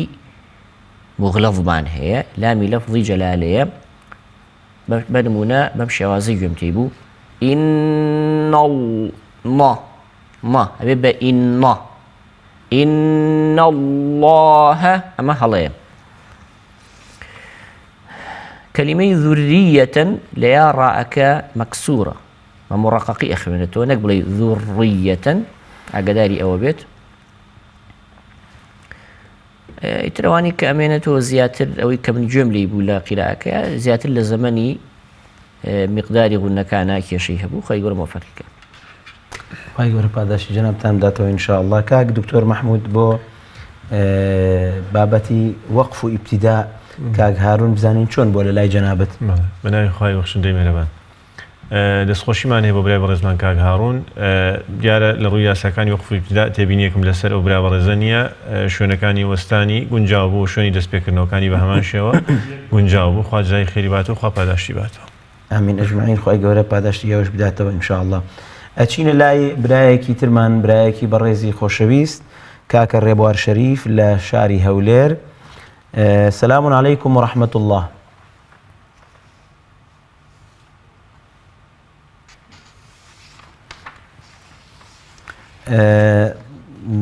ئەم برایی ترمان کاکە هارون، من هیچ ملاحەزەیەکم نەبوو لەسەری، بەڵام ملاحەزاتەکانم ئەوەیە، تەنها یەک ملاحەزەی بەسیط لە فەلەمما دەستی پێ کرد، ئیرتیفاعێک وەک چۆن بڵێ ئەوترێ الارتفاع غیر متوازن في الصوت، لەپڕ دەنگی بەرزە کردەوە. ئەبێ بە تەدەڕوج تۆ دەنگ بەرزکەیتەوە. من ڕۆژانی تریش ئاماژەم بەوە کرد کە کاتێک تەقلیدی هەر قاریەکە، بۆ نمونە عەبدولباسط یان منشاوی یا مصطفى ئیسماعیل یا شێخ ڕاغب یان شەحاد محەممەد ئەنوەر، خوا لە هەمویان خۆش بێ، کە تەقلیدیانەکەی تۆ ئەبێ بە تەدەڕوج. مەسەلەن لەویا تۆ لە قەرارایی ئەڵێ ئینەکە ئەنتە السەمیع العەلیم، یەکسەر ناتوانێ بڵێ فەلەم یەکسەر دەنگ بەرزکەیتەوە مە جوان نییە، ئەبێت لە ئاستی ئەوە فەلەمما وەضەعتها، ئەوە وردە وردە بە تەدەڕوج سەرەکەوی. ئینشاءالله خوای گەورە مۆفەقی کا، وەکو مەقامیش بەیات و بەیاتی تەوەسوت شووری سەبای خوێند و چۆ بەیاتی حوسێنی و کۆتایی پێهێنا. خوای گەورە مۆفەقی کا. ئەچینە لای ئەو برایەمان کاکە ڕێبوار شەریف. السلام علیکم ورحمة الله وبركاته. السلام عليكم ورحمة الله وبركاته. باش ما مساجة. سلامت بی برای بەڕێزم. کاکە ڕێبوارگیان، سوورەتی فورقان بۆ جەنابەت ئامادە کراوە لە ئاەتی ژمارە 61 بۆ 66. ئەگەر ئامادەیت ئینشاءالله دەست پێ بکە. باشا إن شاء الله. أعوذ بالله من الشيطان الرجيم.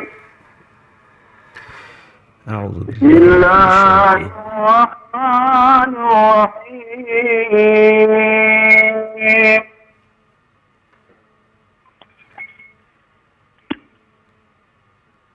تبارك الذي جعل في السماء بروجا وجعل فيها سراجا وقمرا منيرا،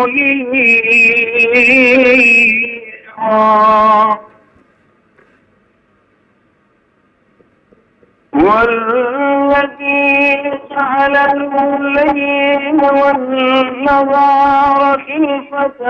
لمن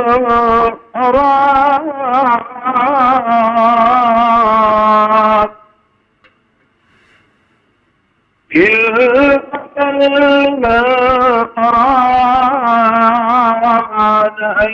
يذكر أو أراد شكورا.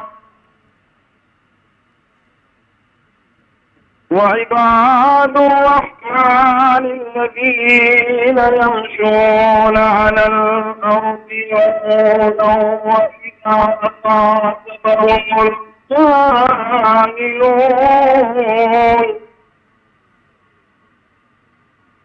وإذا خاطبهم الجاهلون قالوا سلاما. والذين يبيتون لربهم سجدا وقياما، والذين يقولون ربنا اصرف عنا عذاب جهنم إن عذابها كان غراما إنها ساءت مستقرا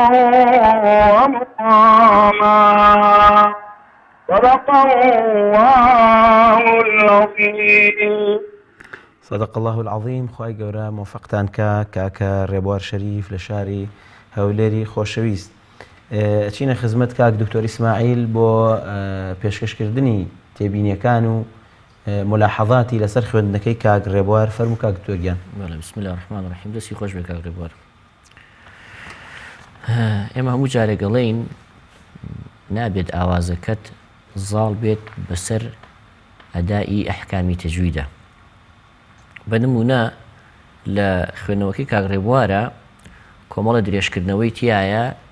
کە ئەو درێژکردنەوانە خۆیان لە ئەسڵا پیانەوەی قەسر واتای مەدی طەبیعی. ئەم لەبەر ئاواز و شێوازی خوێنەوەکەی خۆی یاخود کە ئەگەیشتە کۆتایی ئاەتەکان درێژی ئەکردەوە. بە نمونە وجعل فيها سراجا وقمرا منيرا. ئەمە یایەکی طبیعیە، مەدێکی طبیعیە، نابێت درێژی بکەیتەوە. یاخود لمن أراد أن يذكر أو أراد شكورا. ئەم هەموو درێژکردنەوانە هیچی لە شوێنی خۆیانی، ئەمانە مەدی طبیعین. چۆنی خوێنیتەوە؟ لمن أراد أن يذكر أو أراد شكورا. واتە مەدعی وەڵەکە لەگەڵ مەدی واوە طبیعیەکە ئەبێ یەکسان بن. نابێکیان لە بەرەو ئەگەیتە کۆتایی ئاەتەکە وا لە بەرامبەر تێبگەینی کە تۆ بەرەو کۆتایی ئەڕۆی درێژی کەیتەوە، یاخود لەبەر ئاوازەکەی خۆت. لەبەرەوە بەعام ئاگاداری مەدەکان بە لە زۆر شوێنە دووبارە ئەبوویەوە. تێبینیشتر بۆ جەنابی ئاگاداری پیتی ڕاء بێت. پیتی ڕاء کە مفەخەم بوو تەفخیم بکرێت جیاوازە، وەگلەوەی بڵێ وەقەمەرەن مونیڕا یاخود وەقەمەڕەن مونیڕا، بۆ شێوازە نیە ئاگاداری صیفەتی تەفخیمی ڕاء بە. ئەوە هیچ زەمەنی مقداری زەمەنی غونەکان لە ئیدغام لە ئیخفاکان ئاگاداری بێت بەڕاستی. والذين يقولون ربنا اصرف ربنا صاد حرفێکی مستعلیە صفەتی صەفیری هەیە، ئەبێ ئاگاداری بیت نەیکەی بە ربنا اصرف، معناکەشی تێگەچێ. بە دوایە کەلیمەی عنا عذاب جەهەنەم، ئەم ئەلیفەکەی نەخوێندەوەتی عنا عذاب جەهەنەم، ئاگاداری ئەمانە بێت. تێبینیەکانت ئەو نەبوو. خۆی گەورە مۆفەق و سەرکەوتوو بکە. دەستان خۆش بێ کاک دکتۆرگیان، خوا مۆفەقتان کە ئینشەڵڵا. کاک دکتۆر مەحموودیان جەنابەت تێبینیەکانە لەسەر خوێندنەکەی. بەڵێ لەسەر خوێندنی کاک ڕێبوار برا بەڕێزەمان لە ئاەتی 61 لەو سوورەتی فورقان دیارە ببورن لەسەر وشەی وەجعل فیها مەسافەیەک وەستا. وتمان ئەو وەستانەی کە بەبێ هەناسەبە پێوترێ سەکت، واتە وەستانێک بوو ئەندازەیەک بوو لە حەدی پێویست زیاتر بوو کە دروست نییە ئینسان ئەو مەسافێ بۆ سێوە سەکت لە چەند شوێنێکی دیاریکراوە لە قورئانە هەیە، لە هەموو ئاەتێکە ئینسان ناتوانێت سەکت بکەن لەسەر هەر وشەیەک ویستی. حاڵەتی دووهەم لە سەر وشەی لمن ئەراد وەستا کە دیارە زۆریش درێژی کردەوە کاک دکتۆر ئیسماعیل باسی کرد. لە ڕووی ماناوە لمن ئەرادە دیارە جوملەکە تەواو نەبووە، هەر بۆیە شوێنێکی گونجاو نەبوو بۆ وەستان، دەست پێکردنەوەی لەسەر خیلفەتەن بوو، توانین بڵێن شوێنێکی گونجاو بوو. حاڵەتی سێهەم وئیذا خاطبهم الجاهلون، بە هەمان شێوە لەسەر ئەو جوملەیە وەستا کە جوملەیەکی شەرتیە خەبەرەکەی جارێ نەهاتووە، ئەو جوملەیە خەبەرەکەی نەهاتووە، بۆیە وەستانەکەی گونجاو نەبوو، بەڵام دەست پێکردنەوەکەی گونجاو بوو. خی گەورە مۆفەقی بکە. دەستان خۆش بێ کاک دکتۆرگیان. کاک ڕێبوار شەریف لە ڕووی سەوت و مەقامات و نەغەمەوە لە سەوت یەکسەر بە طبقەی جواب دەستی پێکرد. ئێمە لە پێشتریش ئاماژەمان بەوە کرد کە تیلاوەی عێراقی بە شێوازی مەدرسەی عێراقی قەراری زۆر کەمە. دائما کە دەست پێیەکە مەسەلەن أعوذ بالله من الشيطان الرجيم بسم الله الرحمن الرحيم. سيركي أما طبقي قرار نية، چونکە قرار کە قاری میسری خوێنن زۆر لە طبقەی نزمەوە دەست پێکەن. ئەگەر گوێ لە مستەفا ئیسماعیل بگری پێم وابێت لە هەمویان نزمترە خوێنێ بە ڕادەیەک ئەبێ بە سەوتی غیر لەحنی، یعنی ئەبێت بە سەوتێکی طبیعی، چونکە ئێمە دوو جۆر سەوتمان هەیە، سەوت لەحنی، سەوت غیر لەحنی. مستەفا ئیسماعیل ڕەحمەتی خوای لێبێ، شێخ مستەفا ئیسماعیل ئەڵێ أعوذ بالله من الشيطان الرجيم، يعني ئەوەنە بە هێن ئەخوێنێ. طبعا ئەوە خۆی قراری ضعیفە، شێخ مستەفا ئیسماعیل خۆی وا باوە کە قەراری زەعیفە بەڵام دوایی لە جواب حەقەکاتەوە. مەبەستمەوەیە کە ڕێبوار خی گەورە پاداشی خێری باتەوە کێشەمان لەوان نیە کە بە تەبقەی بەرزەسی پێکردو بەس کێشەکە لەوایە کە مەقامەکانی مەزبوط نەبوو. بدایەت تەبارەکە الذی تا قەمەرە مونیرە ئەمە بەس بە سێگا خوێندی یەکسەر ئینتیقالی کرد بۆ بەیات ئەو بەیاتە لە هەولێر لە منطقەی هەولێر کۆمەڵێک فەرعی لێ بێتەوە ئەم بەیاتە لە عێراقیشا بەیات فەرعی زۆرە خەنەبات فەرعێکێتی ئێمە لە فەرعەکانی بەیات مثلەن بەیاتی تورکمان هەیە بە شێوازێکی تر ئەخوێنن مثلەن وەکو چۆن ئەو ئاەتە تبارك الذي جعل في السماء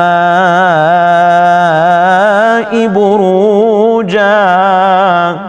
تقريبا أما وكو بيات تركوايا لما صرشا بيات حسين مان هي بيات شوري مان هي بيات النوا مان هي لبرو بيات فرع زور لي بيتا أم كومالك لفرع كاني بيات خوين وهر واج معايا وتاكو تاي قراءة عراقي زور دولة من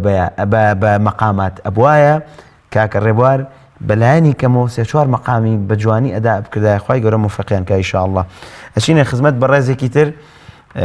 لە شاری ڕانی خۆشەویست ئەویش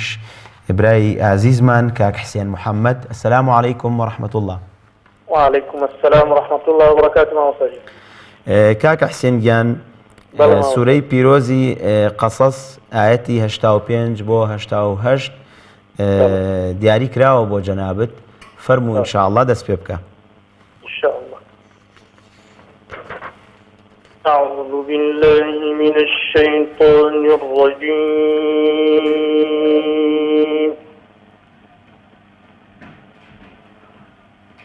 بسم الله الرحمن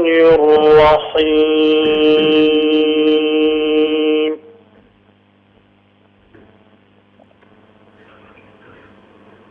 إن الذي فرض عليك القرآن لرادك إلى معاد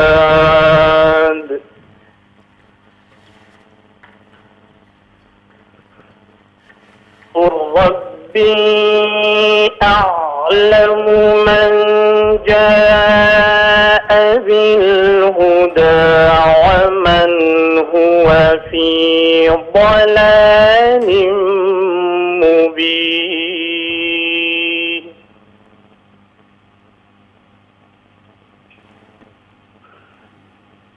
وما كنت ترجو أن يلقى إليك الكتاب رحمة من ربك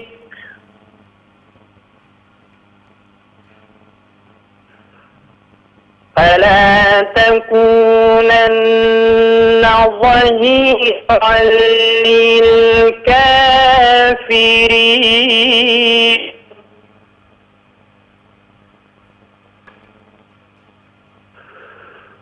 ولا يصدنك عن آيات الله بعد إذ أنزلت إليك وادع إلى ربك ولا تكونن من المشركين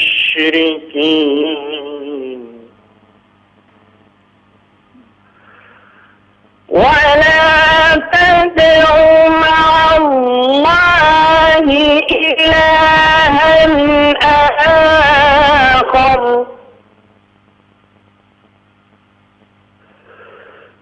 لا إله إلا هو كل شيء هالك إلا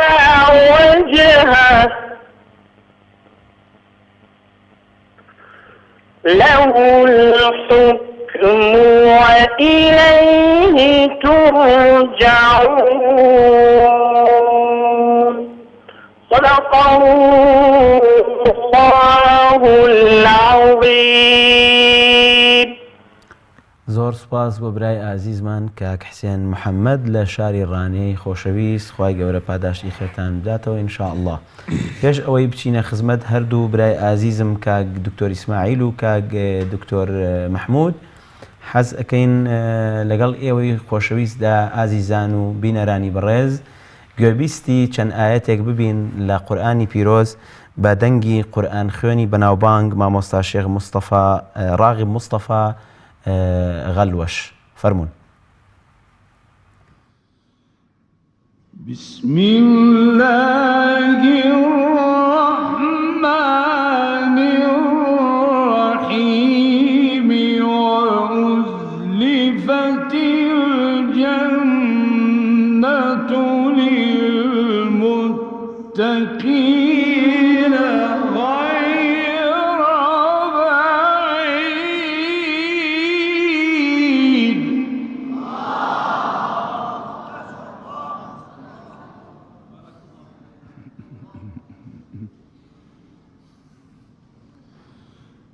هذا ما توعدون.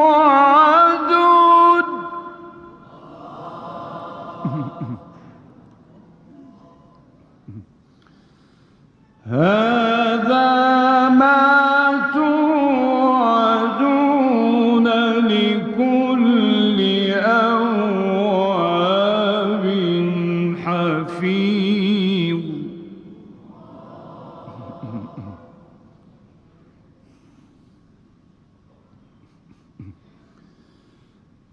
من خشي الرحمن بالغيب وجاء بقلب منيب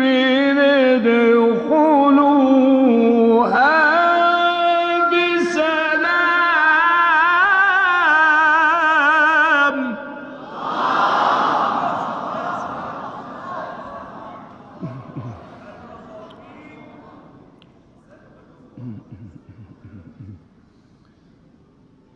ذلك يوم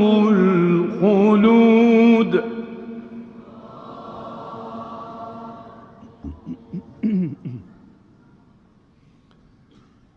لهم ما يشاءون فيها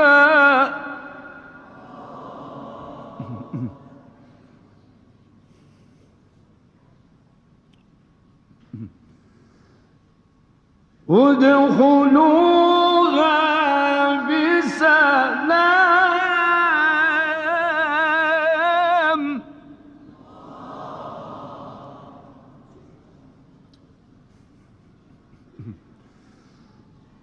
ذلك يوم الخلود. لهم ما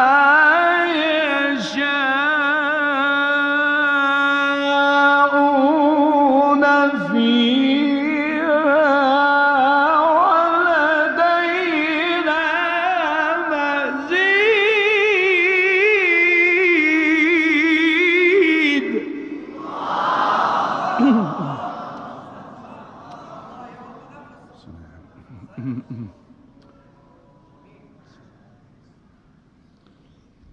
وكم أهلكنا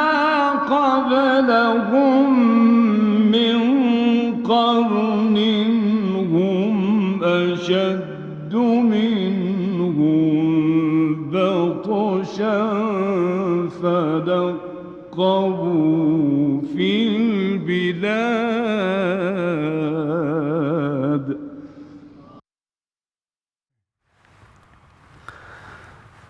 ڕەحمەتی خوای لێبێ ئینشاءالله، خوای گەورە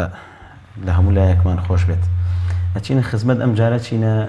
لای برای ئازیزمان کاک دکتۆر محمود ملاحظاتی وەقف و ئیبتیدا بۆ خوێندنەکەی کاک حسێن محەممەد لە شاری ڕانیە فەرموو کاک دکتۆریان. دوای خێرمان هەیە بۆ کاک حسێن. دیارە ئەوبرا بەڕێزەمان دراسی حاڵەتەکانی وەستان و دەستپێکردنی کردووە هەر بۆیە تێبینی نیە لەسەرانی حاڵەتی هەڵەی نەبوو لە وەستانەکان و دەستپێکردنەوە و دەستخۆشی لێکەم و خی گەورە مۆفەقیکە. خوا مۆفەقتان کە ئینشەڵڵا. کاک دکتۆر ئیسماعیلیان جەنابەت. دەستی خۆش بێ کاک حسێن محەممەد تێبینێکی بەعام لە سەقیرایی کاک حسێن محەممەد بۆ جەنابی و بۆ بەشداربوانێتیش کە پەیوەندی ئەەکەن ئەوانێک کە تەلەفۆن ئەەکەن و قورئانە خوێنن بە هێواشی ئەخوێنن ئەوەی کە کاک شێخ پێڵێ باسیەکە ناوێنێت تیلاوە طبعا لە مصطلحی علمی تەجویددا پێی ناوترێت تیلاوە قیرائی تحقیقی پێوترێت بەڵێ یعنی ئێوە بە هێواشی و بە بوتڵەوە خوێنن بە بوتڵ یعنی بە هێواشی قیراەیەکی خاوە بەڕاستی لە کاتی قورئان خوێندن بە هێواشی و لە سەرخۆیی بە سورعەتێکی هێواش زەمەنەکانیش ئەگۆڕێ بۆ مانایی زەمەنی مەدەکان کە بە حرەکە دیاری کراوە یعنی تۆ لەم قیرائی جەنابتە دوو حرەکە جیاوازە لە قیراەیەکی تر کە لای مامۆسای قورئانە خوێنی وەکو بە قیراەیەکی تەدویر یاخود بە حەدر لەبەرەوە زەمەنی حرەکات ئەگۆڕێ بەنمونە ئەگەر کەسێک قورئان بخوێنێ بڵێ بسم الله الرحمن الرحیم لەگەڵ کەسێکا بڵێ بسم الله الرحمن الرحیم هەردووکیان بەسمەلەیان خوێن بەڵام ئەم لە زەمەنێکی کەمترە ئەوەی یەکەمیان لە زەمەنێکی درێژترە بۆیە سێرەکەی حرەکاتیش زەمەنەکەی درێژە بێتەوە زەمەنی نوتقی حرفەکانیش درێژە بێتەوە ئەمەی دووەمیان لە زەمەنێکی کورترە بۆیە سێرەکەی حرەکات زەمەنەکەی کەمە بێتەوە مەدەکان بە هەمان شێوە نەک بۆ مانایی بڵین چوار حرەکە بێ بە دوو حرەکە نە بەڵام لی یەکەمیانە چوار حرەکە یەکەمیان ئەکاتە شەش حرەکە و زیاتری دووەمیان لەبەرەوە کاتێک ئێوە قورئانە خوێنن مادەم بە هێواشی خوێنن ئەبێ بە هێواشیش حرەکەتەکان نۆتق بکەن بە هێواشی حرفەکان بوترێت مەدەکان هێواشە بنەوە لەبەرەوە بێ ئاگاداری ئەوە بن بەعام زۆر جار تێبینی ئەمە ئەکەم لە قورئان خوێنەکانە بۆی ڕەن بێ دوایی گلەی ئەوە بکەن بڵێ باشە من مامەوە لەو شوێنەیە مقداری زەمەنی غونەکەشم مەزبوط بوو بەڵێ مەزبوطە لای مامۆسایە کە خوێندوتە بەڵام بەم سورعەتەنە لەم سورعەتەیە بە تەئکید هەمووی هێواش ئەبێتەوە ئەبێ ئاگاداری ئەوە بن جەنابیان ئاگاداری زەمەن مقداری زەمەنی غونەکان بە کەلیمەی فەرەضە ئەگەر ئاگادار نەبی فائەکەت صفەتی تەفخیم وەرەگرێت بە تایبەتی لە دوای خۆیەوە ڕاء هاتووە و دوایش پیتی ضاد هاتووە لەڕادووکە پێش ئەوەی حرفی دا لە مشەدەدەکە بڵێ قووەتێک بدە بە سەوتت تایبەتی کە لێرایە حرفەکە هەم مشەدەدە هەم پیتی دالی صفەتی شیدەی هەیە بۆی حرفە مشەدەدەکە و خۆی نوتق پێ بکەیت کەلیمەی ولا تدعو مع الله حرفی ئەلیف لە زمانی عەرەبیە تابعی پێش خۆیەتی تەکە پێش خۆی حرفێکی مڕەقەق بوو ئەمیش مڕەقەقە بێ مفەخەم و مفەخەمە بێت لەبەرەوە ئەگەر دیقەت بین لێرایە بەم شێوازە خوێنتەوە ولا تدعو مع الله الله ئەلیفەکە بە مڕەقەق خوێنتەوە چۆنی خوێنیتەوە ولا تدعو مع الله الله ئەلیفەکەش بە مفەخەمی ئەیخوێنیتەوە لە کۆتاییشدا ئاگداری کەلیمەی وەجهە کە لەسەری ئەوەستیت بەهایەکی ساکین لەسەری ئەوەستیت ئاگدار بە ئەو هاوکو خۆی دەربکەوێت دەستی خۆش بێ و مۆفەق و سەرکەوتوو دەستی جەنابیشتان خۆش بێکە دکتۆریان ئەچینە لای ئازیزێکی تر لە شاری سلێمانی کاکەیاد دانا سلام عەلەیکم وەڕەحمەت الله وعلیکم السلام ورحمة الله باشین سلامتی سلامت بی کاکەیادیان سوورەی پیرۆزی ئەحزاب ئاەتی ژمارە 21 بۆ 24 بۆ جەنابەت ئامادە کراوە ئەگەر ئامادەیت ئینشاءالله دەست پێ بکە بە خوێندنی ئەو شوێنە کە دیاری کراوە 21 34 21 بۆ 24 21 بۆ 24 فرمو أعوذ بالله من الشيطان الرجيم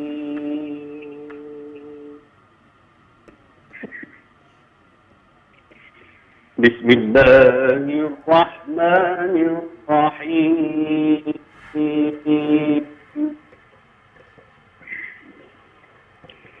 لقد كان لكم في رسول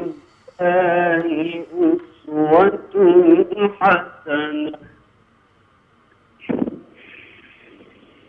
أسوة حسنة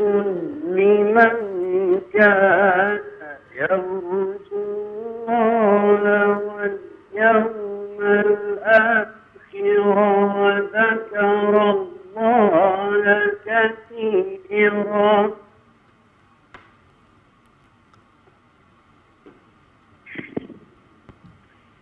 ولما رأى المؤمنون الأحزاب قالوا هذا ما وعد الله ورسوله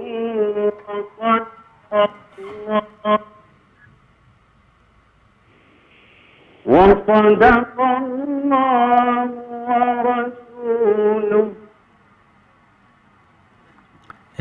کاکە یادیان دەنگەکەت بەباشی نایە بۆ ئێمە نایەت وەڵاهی پشڕانی تایە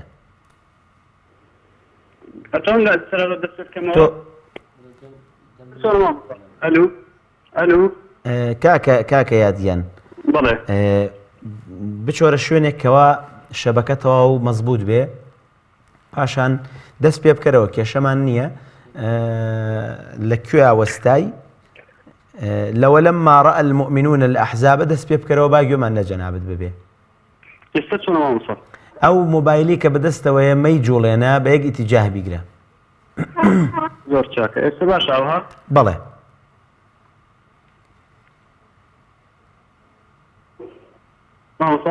گیان فەرموو ئێستا سەوتەکەم باشە ئێستا سەوتەکەت باشە بەس مەی جوڵێنە دەستت زۆر با دەنگەکە بە وازحی بگات بە ئێمە ولما رأى المؤمنون لو ولما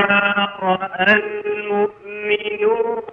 الأحزاب قالوا هذا ما وعدنا الله ورسوله قالوا هذا ما وعدنا الله ورسوله وصدق الله ورسوله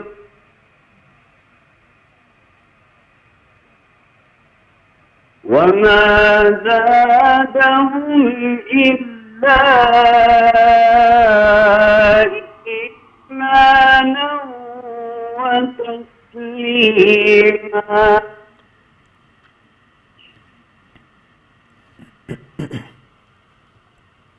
من المؤمنين رجال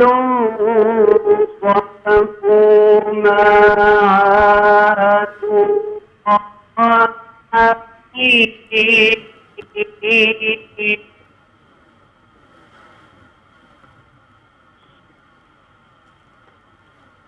فمنهم من قضى نحبه ومنهم من ينتظر وما بدلوا تبديلا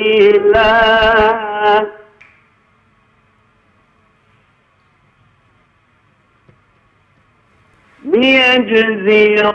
الله الصادقين بصدقهم ويعذب المنافقين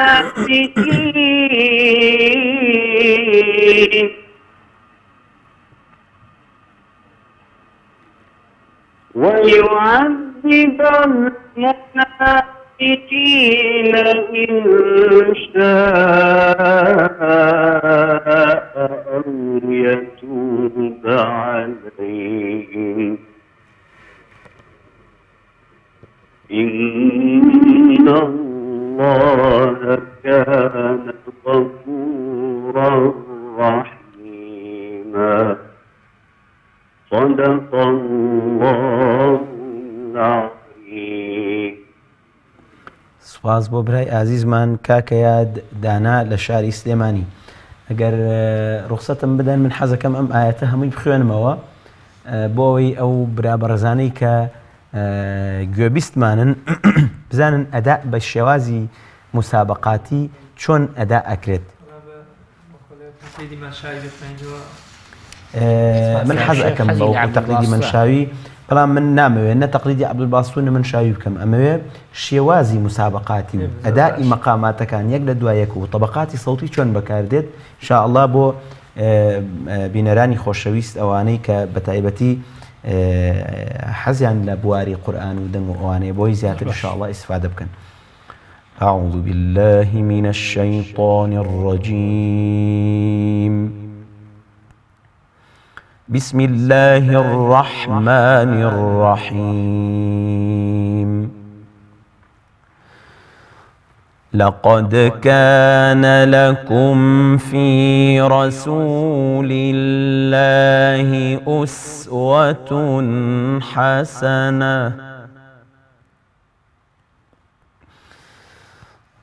أسوة حسنة لمن كان يرجو الله واليوم الآخر وذكر الله كثيرا.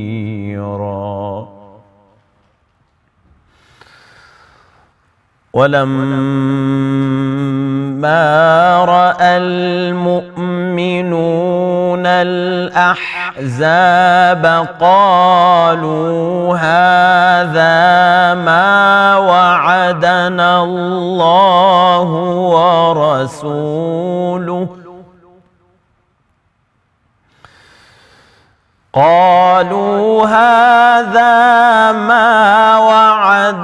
الله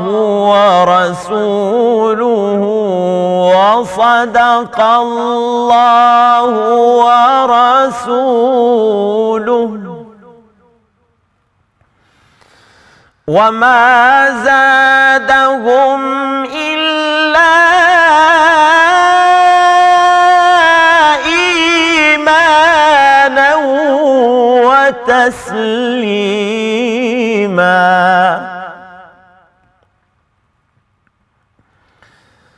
من المؤمنين رجال صدقوا ما عاهدوا الله عليه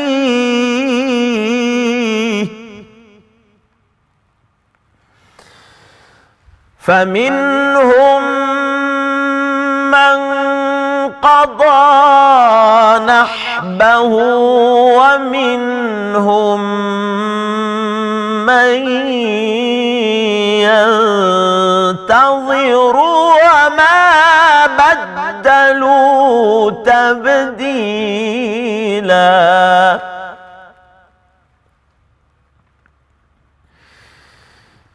ليجزي الله الصادقين بصدقهم ويعذب المنافقين إن شاء أو يتوب عليهم إن الله كان غفورا رحيما. صدق الله العظيم. من حەزەکەم ئەم جارە لە خۆمەوە دەست پێ بکەم بۆ ملاحەزاتەکان بۆ کاکەیاد. کاکەیاد من ئەم تیلاوەی کە ئەدام کرد تیلاوەیەکە لە مسابقاتی جیهانیە تقریبەن هاوشێوەی ئەمە ئەدا ئەکرێ. ئەم لە ڕووی مەقاماتەوە بەڵێ بەیاتی خوێن دوایی چوە بەیاتی تەوەسوت، بەڵام ئەبوایە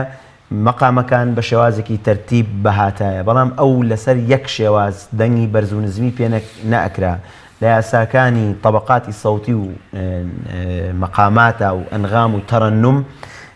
کە لەسەر ئاستی جیهان باس ئەکرێت جیهانی عالمی ئیسلامیە ئەو یاسانیان کە بۆ داناوە ئەڵێ يجب قراءة 3 مقامات ب3 طبقات صوتية قرار وجواب وجواب الجواب تۆ ئەبێ ئەگەر فریای ئەوەش نەکەوی 3 مقام بخوێنی وەلەو ئەم فریا ئەکەوت 3 مقام بخوێنێ چونکە ماشەڵڵا ئاەتەکان زۆرن یعنی من لێرە چەند مقام بەیاتم خوێند وەچوومە ڕست وەچوومە نەهاوند لە ناو نەهاوەندا مطعمم کرد بە کورد وەچوومە سێگاشم خوێن دوایش ختمم کرد بە بەیات یعنی ئەتوانی بە شێوازێکی ئاوا ئەدای بکەی بە شەرتێ مراعاتی وەکو وتم تەجوید بکەی و وەقف و ئیبتیدا بکەی ئینسان بە دەر نییە لەوەی هەڵەی تەجویدی کۆمەڵێک هەڵەی ورد هەر ئەکرێ بەڵام باش ئەوەیە کە تۆ بتانی ئەدائێکی باش و تیلاوەیەکی چاک و شێوازێکی جوان ئەدا بکەی کە هەر کەسێک کە گوێی لە دەنگەکە بوو بە تایبەتی لوژنەی تەحکیم بتوانن بە شێوازێک هەڵسەنگانن بۆ تۆ بکەن کە شیاو بێ لەگەڵ دەنگەکەتە نەهاوەندی خوێند چۆوە تۆزێک کوردی خوێن چۆوە سێگانی بەڕاستی تەوازونێک بە سەوتەوە دیار نەبوو سەوتەکەشی لە بینی قرار و جواب و بەرز و نزمێکی تیا بوو زۆر باشە کاک دکتۆر مەرجە کاک شێحسێن مەرجە لە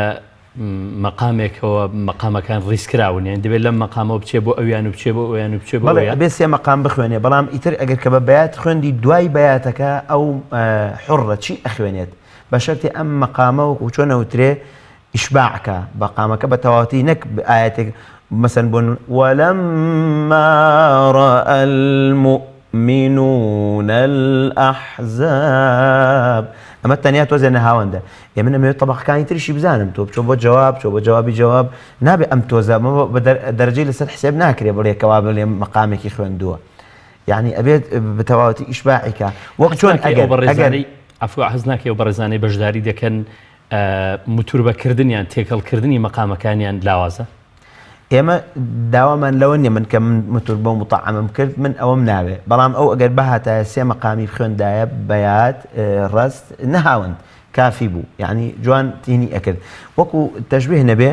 لە شوێنێکە ئەگەر مەدێکی جائزی منفەصل وەکو کاک دکتۆر ئاماژی پێەکە خۆ ناکرێت تۆ لە شوێنێکە مەدێکی جائزی منفەصل دوو حرەکەی بیتێ دوایی لە شوێنەکانی ترا بە گوێرەی ئاوازەکەی خۆت بچی بۆ 4 و بچی بۆ 6 و بچی بۆ ینی زیایکەی ئەبێ هەمووی یعنی ئەمە هەمووی تەرتیب هەم لە ڕووی سەوتیوە هەم لە ڕووی نەغەمی و تەڕەنومەوە و هەم لە ڕووی تەجویدیشەوە ئەمانە هەمووی کۆمەڵی یاسای هەیە خی گەورە موفقیکە ئینشاء الله چینە خزمەت کاک دکتۆر ئیسماعیل بۆ ملاحەظاتەکەی لەسەر خوێندەکەی کاک دکتۆر کاک یاد دانا لە شاری سلێمانی فەرموو دوو تێبینیمێ بۆ کاکەیەت بە شێوەیەکی گشتی یەکەم هەموو جارێگەمە دووبارە ئاکەینەوە میقداری زەمەنی غونەکان ئاگداری بنتکایە هەنی بۆچی هەندێجا قسووری تیاکەن چکە هەمووی دەرەجەتان لێشکێتەوە مسابقەیە لە مسابقاتیشە بەڕاستی حسابی ورد و دریشت یەکرێ لەبەرەوە ئاگداری ئەوە بە تێبینی دۆمیشم لە هەندێک شوێنە کاکەیات پەلەی ئەکرد سەبەر نمونە سێرێکی بە سورعەتێکە خوێنێ لە مەقتەعێکە لە مەقتەعێکی ئاەتێک خەوەی لە کەلیمەیەکە پەلە ئەکات دوایی ئاسایی ئەبێتەوە هەموو جارە باسمان کردووە کە ئەخوێنی لە سەرەتاوە بۆ کۆتایی بە یەک سورعەت بخوێنە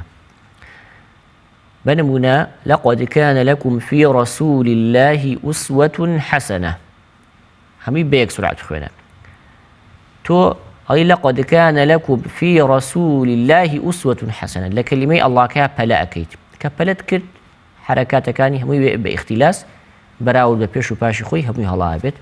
تبرو أقداري أو بتايبتي لكلمة كاني واليوم الآخر وذكر الله ما وعدنا الله ورسوله للفظ جلالة ليجزي الله الصادقين بصدقهم ويعذب المنافقين لكلمة ويعذب لمشونانيا فلي كرد لو تدي كلمات كان خوي يقول موفق وسكوتيك امين كاج دكتور جان دكتور محمود يارا وقوتمان لمسابقات تقييمي او برابرزانا كريبا جوري او حالتاني كا وسنتيا تاچنه گونجاو تاچنه آيات كمجالي ويتياتيا بوستي و او اندازه پێویستەکە بوەستی ینی جاری ئاەتێکی وایە کورتە شوێنی وەستانی گونجاو هەیە پێویست ناکات لە شوێنێکا کە نیشانی وەستانی لەسەر نیان مانای پەیوەندی بەیەکەوە بوەستێ ئەمرا بەڕێزەمان لەسەر وشەی ئوسوەتون حەسەنە وەستا دیارە وتمان لە ڕووی ماناوە ئەم جوملەیە تەواوە بەڵام ڕستەکەی دوای خۆی لە ڕووی ماناوە پەیوەندی پێوەی هەیە هەر بۆیە باشتر وایە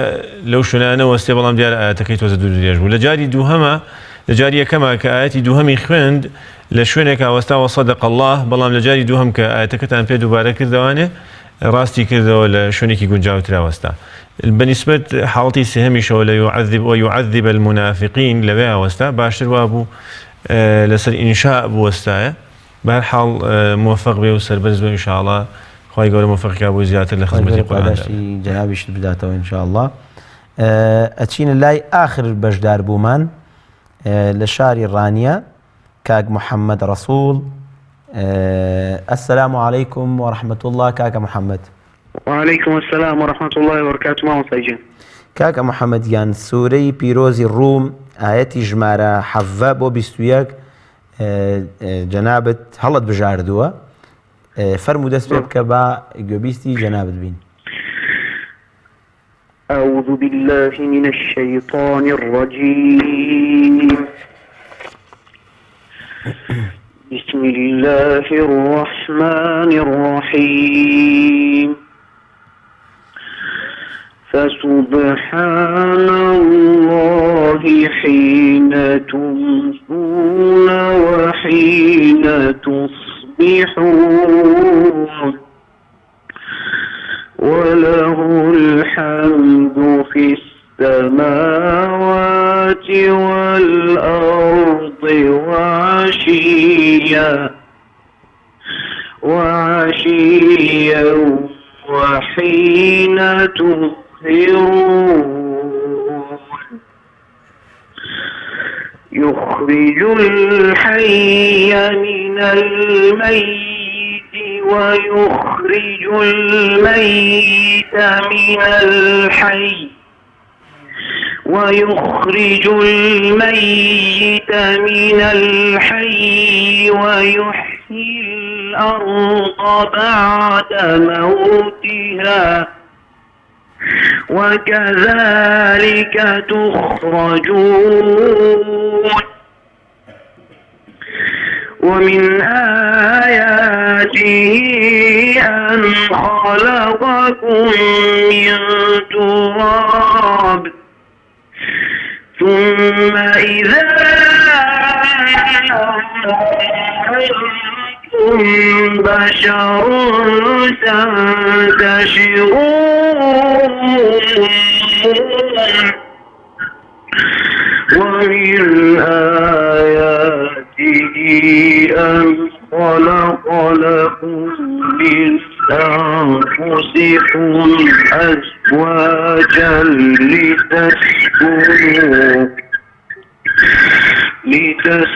لتسكنوا إليها وجعل بينكم مودة ورحمة إن في ذلك لآيات لقوم يتفكرون صدق الله العظيم. سپاس بۆ برای بەڕێزمان کاکە محەممەد ڕەسوول ئاخر بەشدار بوومان لە شاری ڕانیەی خۆشەویست خوای گەورە موفەقیکا و سەرکەوتوو بێت ئینشاءڵڵا. چینە خزمەت کاک دکتۆر ئیسماعیل بۆ تێبینەکانی لەسەر خوێندنەکەی کاکە محەممەد فەرموو کاک دکتۆریان. بەڵێ کاکە محەممەدیان دەست خۆش برای عزیز و خۆشەویست تێبینیەکانی ئێمە زۆربەی کات هەر دووبارە بێتەوە بەڵام لەبەر ئەوەی هەر کەسێک قورئان بۆ خۆی خوێنێ مەجبورین ئەگەر بە تەلمیحێکیش بێ ئاماژە بدەین بەعام لە مقداری زەمەنی غونەکانە زۆربیان کێشەیان هەیە پاشان ئێمە هەموو جارە باسی یەکەین ئەڵێن هەر حرفێکی مشدد ئەبێ بەڕاستی وەکو خۆی بەیانی بکەیت واتە وەکو حرفێکی مشدد بیخوێنیتەوە بە تایبەتی وعشيا وحين تظهرون يخرج الحي من الميت لدواي ويخرج الميت من الحي ويحيي الأرض بعد موتها أمي مشددانا بحق خوي بيبدي برز بونويق لصوت دروز أبيت زورجار كزانان ناوي ناوى نبر أو نبرة تنهابو أوية بياني حرف مشددة كبكي إجنا لحد خوي زياتر دروست نییە. یەکێکتر لەوانە مقداری زەمەنی مەدەکان بوو کە وەکو پێویست نەبوو ومن ئاياتیهی بەم شێوازە لەویایە دوای ئەوژ دوای خۆی ومن ئاياتیهی یاخود پێش ئەو ثم إذا أنتم بشر تنتشرون زیاتر هەڵەکان ئەوە بوو کە دووبارە ئەبوویەوە لەبەرەوە زۆر باشە بەڕاستی کە کاتێکەوە پەیوەندیەکەن ئاگادار بن بە تەوازونەوە بخوێنن بە نمونە چەنە من لە تیلاوشتا باش نیم بەڵام ئەگە بە هێواشی بخوێنی بەم شێوازە ئەخوێنی أعوذ بالله من الشيطان الرجيم بسم الله الرحمن الرحيم فسبحان الله حين تمسون وحين تصبحون يعني با توازن قبل صوتانا نقل شوينك فلا أكيد لشوينك خاو بيتو فتايبتي لهذه كلمات فنمونا الآيات بيستا ومن آياته أن خلقكم من تراب ثم إذا أنتم بشر ومن هنا سمتنا المهم سيركي كمال مديتيا كمال خنيتيا كمال إدغام وإخفاء تيايا أبي براسي حقي خوي بيبدي لبرويك هناست بينا من إلا هندي شوينا حكمك ينادي ياخذ قصوريك إلى زمن يقولنا كان أمانة هيش قبولنيا لا مسابقات أخو أي جورو سركوتوي كاد إن شاء الله بو وناغي داد فترقي إن شاء الله سركو بإذن إخوة كاج دكتور جان جنابت والله من يسفر كاج محمد رسول الله دعاء خير معنا هبوي تبينيم لسر شوار شويني واستان دسبيكردني هبو مرا برا زمان حالتي يكم لسر وشي وعشيا واستاد على آتك دور دريجنيا باشتر وابو تواي بك لسر وحين تظهرون واتكوتاي آتك بوستا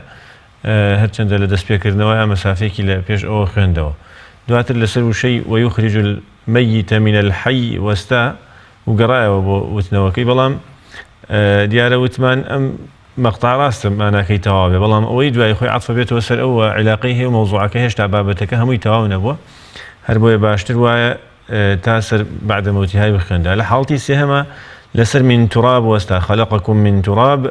دوات الراس خو بدواء أو دستي بيكردوك وبراسي ناكري وبأودو بشيء آياتك اللي بداته